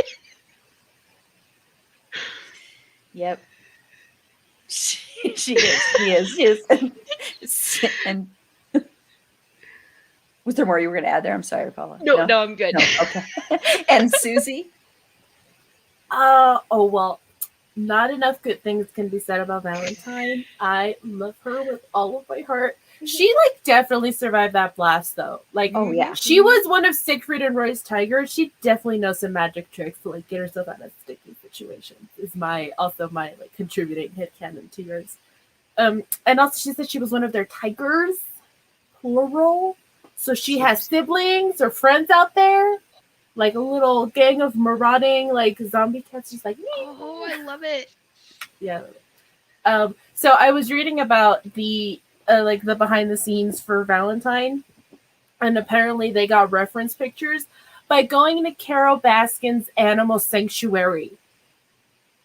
Oh, really? This was way before they did this way before Tiger King came out. Wow. So they went to her sanctuary, because they called around to different ones and were like, hey, can you let us come and get reference pictures of your tigers? And everyone was like, no. And she was the only one that said yes. So they went. Wow, that's funny. Also, I was reading, so the horse was done using all practical effects. Wow. That's awesome. So that's awesome. Cool. I love reading about stuff like that. And I was like, yes, was it also CGI? No, practical effects. They never mention what their name is or what they are, what their gender is, but you go horsey. You did it. They got prosthetics done on a horse. That's pretty awesome. That's next level. I love that they have their own person mentioned. But I was reading an article about the animals in Army of the Dead, and actually I have it pulled up, and I'm just going to read a little bit of it because I thought it was really interesting. That so apparently Snyder and the co-screenwriter Shane Hatton came up with this kind of booklet of what they want to cover in the rest of the Army of series, and they said that animals can be affected by the virus except for birds, because birds would they'd easily be able to get out and infect other people, But their plan with the prequels is that they want to mention more animals and that they're going to show more animals. Good. Yes. That I makes me always very love happy. seeing zombie animals because it also adds like another level of danger of you having to watch out for the various creatures that can infect you as well. So I like it and I'm very excited about it. That's awesome. Yeah, and especially because I root for zombies. I mean, zombies. I root for animals in any kind of horror movie. If there's an animal, and even if the animal is bad, I root for it. Yeah. So I'll be rooting for all those animals. Just show me like all the animals causing chaos. Yes. Yep, animals ruling and all the humans going away. I think that would make a better world anyway. Animals are better than people, hands down. Exactly. So yeah. I'll just add with the beautiful, lovely, wonderful Valentine. Once again, give me Valentine and everything. The name Valentine, easy fix for romantic comedies. Come on, you know you want to see your next romantic comedy with Valentine. Like it could be a meet cute. You know, one person has Valentine the zombie tiger, and then somebody has the zombie horse. And then they meet, and it's this meet cute between, and it's just, Tom Hanks and Meg Ryan could team up again. Yeah. One of them has Valentine, the other one owns a butcher shop, and it's like, oh, you can get me the meat that I need. There you go. See, it's so easy to fit Valentine into everything. Right? Are endless. It's endless, Hollywood. Come on. Pull a Come Tiger on. King, just have like a sanctuary of zombie cats. Like that's the meet cute. Someone has the zombie animal sanctuary. The other person like saves them from being killed. And it's like, oh, I brought you all these wonderful creatures for you to house at your sanctuary. Like, oh, thank you. Oh my god. See, so many opportunities here. They pull like 101 Dalmatians and like pull them together by the leash and like, oh no, we've tangled. Yeah. See, and I want to just say a quick shout because we've missed saying goodbye to a bunch of people, but bye Meg and thank you MJ as well and saying goodbye to you there. But yes, yeah. So thank you. But I just wanted to make sure we mentioned Valentine because honestly, Valentine made this movie, and the murder of Martin was so justified and so beautiful and so amazing. I know when I watched it, I even said, yes, I was so excited. And I agree. Valentine survived. We did not see Valentine die, which was I was very grateful for that because I was like, I don't want this zombie tiger to be killed. And Valentine wasn't like, Valentine was very particular. She was very particular with how she did, what she ate and who she ate. She was a cat. And I may be a dog person, but I love zombie tigers. So give me all the zombie tigers. That's going to be a news. Well, I do have zombie tiger on the bingo thing, but. I mean, we mentioned it in the beginning, so whosoever has. Oh, the conversation about him asking about the vial of blood. What a tool that guy was. Mm-hmm. He was. I don't think we did talk about that. No. Oh. Did I we? completely forgot about that. I don't think we did. Well, Yeah, we did we talk talked about a lot. everything else. Pretty much. We didn't really talk about the characters that much, but we pretty much did. We pretty much covered everybody, to be honest. And just for a shout out to men wearing nerdy glasses. I'm doing this for Erin A, who couldn't watch our live stream because she ended up being able to go to a concert thing that was in the nearby park and stuff. So she didn't get to come. She was very sad about that, but she was also excited about the concert. But she is like me. I have a thing for guys wearing glasses and nerdy glasses. And there's a thread. Go on my Twitter page. I've retweeted it. I think Bedwed Everhead did too, right? Didn't you? We did, yeah. And there's this whole thread of guys in glasses that was inspired by Dave Bautista wearing those nerdy glasses. And he's not anyone that he doesn't do anything for me usually because he's just so buff that's just not really a thing for me. But I loved but I love the glasses. So that's a thing. So guys, if you think it's not sexy to wear glasses, you're wrong. You're wrong. Okay. It softens that edge, and you're just like, oh, Oh, like Dean in glasses and Supernatural. Oh God, my yes. God. Yes. Every time. Oh, take every the time phone he would book wear and those read glasses. to me. Right. Yes. Put on those glasses and let's. Yes, yes. And like I recently tweeted out, and you can see it there too, a picture of Gail Harold from Queer as Folk and him in these glasses and his That's a scruff hot and just- picture. isn't it? Oh my gosh. I stared at that picture. It's really embarrassing how long I looked at it. Were you like the gif of that cat that's like staring at something and it's like, Yeah, pretty much. That was Yes. me. That was me. Yes. Well, before we make it to the Justice League cut, I think we're gonna end here. so close? Because my brain is slowly dying here.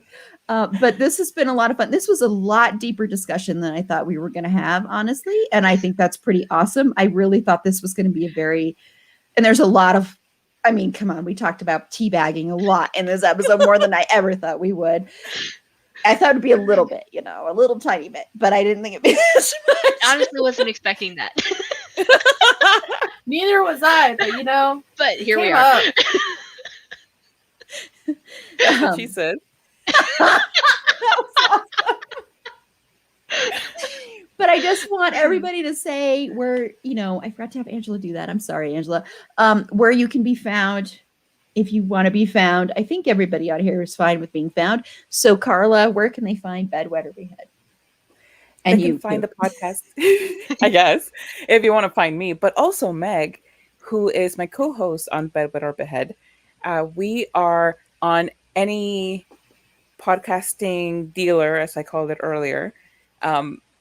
And on Twitter, we are at Bed, Wet, Behead Pod. On Instagram, we are at bed.wet.behead.pod. And on Facebook, we are, just look for Bed, Wet, or Behead podcast and find us and listen to our episodes because we're also hella funny. You are hella funny. That is very Thank true. you. Very true. Yep. And then Paula. I'm on Instagram and Twitter at It's My Sandbox. I don't post very often, but I'm on there. So You've been more active lately. I I've have noticed. been more active lately. I'm trying to be more active on there. I'm more active on Twitter than Instagram, but I post photos every once in a while. So yeah, so I'm on there. You can at me or whatever. So Awesome. And then Susie. Right. So you can find me at Susie. I think it's Susie QSC. Let me double check because I forget my own handles. Right. I'm how It's many years at- old? Susie Q_SC. Yeah, it's that for Twitter, and there's another underscore if you're looking for me on Instagram. You can also find my dog on Instagram at Benny_Pelusita. That's BENNIE_PALUSITA. Thank you. Awesome. Thank you so much. And before I say where you can find me, I just want to pull up the 2 fan arts that were made for us by Bailey. And I'm going to start with the second one she made, and then I'll do the first one she made. So I'm doing them out of order here, but I'm going to start with these. And for anyone listening, whenever I get around to editing this episode, I will be honest. This episode will probably not be released this week because I'm going to have 2 other episodes to edit. So even though everyone said I should just release it without really editing it and just compress it and go here out to the universe you go, and maybe I will end up doing that, who knows, but it might be a little bit before this episode gets released. It'll be a surprise. But anyway, but to listeners, you can, well, it'll be on my Twitter page somewhere. So it will probably be way back there, but you can find it. When I release this episode, I'll release these pictures because I have them saved on my computer. Okay, so first up is this one. So we've got Oh my God, I love this. Chuck Esme is there. Oh my God, thank you. Yes. Love it. So it's awesome, awesome. And then this one. Am I zombie going to use baby? these as phone backgrounds? Probably. That's awesome. Thank you so much. These are Love it. beautiful. Yes, so thank I you, love it so Bailey. much. I really Those are appreciate you doing great, all these Bailey. fan arts. It's so awesome. And I would love it if you kept doing it over and over again for every single episode if you're up for it. Every single live stream. You can even do it for the ones that aren't live stream. But no, it's awesome. I love them. They made my whole day. All of those are just incredible. And they may make their way into the cover art, or well, for the bridesmaid episode, because that one's coming out sooner. If that's okay with Bailey, then they might make it there. Okay, well, you can find me on Twitter at @AprilBeauty. The E and the A and the B are capitalized. And like I've said on our bridesmaids episode, it's mainly just me stalking Carla and waiting for her to tweet about Queer as Folk. So I've been very quiet on my one this last week because Carla wasn't tweeting about Queer as Folk. So hopefully that will pick up soon. It will. Okay, It good. will. Good. Awesome. Okay. And then you can follow the show on Facebook. You can like us on Facebook, at facebook.com/It's a Fandom Thing Pod. On Twitter at Fandom Thing Pod. No, it's in that one. On Instagram at It's a Fandom Thing Pod. If you would like to give us more ideas of where Valentine should appear, feel free to reach out to us at itsafandomthingpod@gmail.com. And on our next episode, which if people are watching back to this live stream, that's why I'm going to put this on here, which I'm going to probably have to edit this part, definitely, depending on how I release this episode. On our next episode, our next live stream episode is going to be pretty heavy. We're going to be kicking off Pride Month with a discussion about the movie Moonlight. And it's just going to be Carla and me. So there probably will be a lot of tangents, but it's also going to be a very, very heavy discussion, I am predicting, because that's not a light movie. So, but, you know, it's a brilliant, amazing movie, and it is on Showtime right now. So please go watch that. And also, we are kicking off our Pride Month with Brokeback Mountain as well. So, and Brokeback Mountain is leaving Netflix on the 31st. So you have until the 31st to watch it. So I recommend, if you haven't seen that movie, or if you want to watch it again, to watch it. I will give you a heads up when we record that episode. Erin is going to be crying a lot because the movie makes me cry, but also we're going to probably talk about Heath Ledger. And whenever I think about Heath Ledger, I want to cry. So that'll probably be a very emotional week of episodes, but I'm very excited. And I'm excited for the rest of our Pride Month. I'll quickly go over that. We're also going to be we're going to revisit Schitt's Creek and Queer as Folk. So lots of geeking out from me. My hair is doing weird things right now. I'm getting used to my new haircut. The back is so short. Anyway, so we're going to be talking about that. We're going to be talking about RuPaul's Drag Race, and we're going to be talking to some local drag queens. I'm switching that around. That's probably going to end Pride Month. Those two things are going to end Pride Month. We're going to be talking about Orange is the New Black. We're going to be talking about George Michael, which I'm very excited about. And yes, we are talking about 91 Whiskey. We are going to be doing a streaming event talking about that fanfic. So that'll be a very interesting conversation. And then we are also, I know I'm forgetting something. No, I think I got them all. So it'll be fun. I love our Pride Month. So stay tuned for that. And also remember, I'm going to close out again, like I did with Bridesmaids, with the playing of the Halloween trivia promo. I'm sorry, my brain is so totally dying. A lot of being on today. So I'm sorry, everybody. It's probably That works perfectly Carla's for a problem. zombie episode. That's true. That's very true. Okay, so I just want to thank everybody that watched, commented. I know I didn't get to respond to all of them, but thank you. Yes, TikTok fandom thing. I always forget that. Thank you, Bailey. Yes, we have a TikTok now. I always forget we have a TikTok because I don't run it. Erin does. The other Erin does. So thank you. So thank you so much. Okay, so good night, everybody. Thank you, and bye. So we're going to leave here. We're going to be exiting out, and I'm going to play our little promo again. So thank you. Good night. Love you all. Long live Valentine.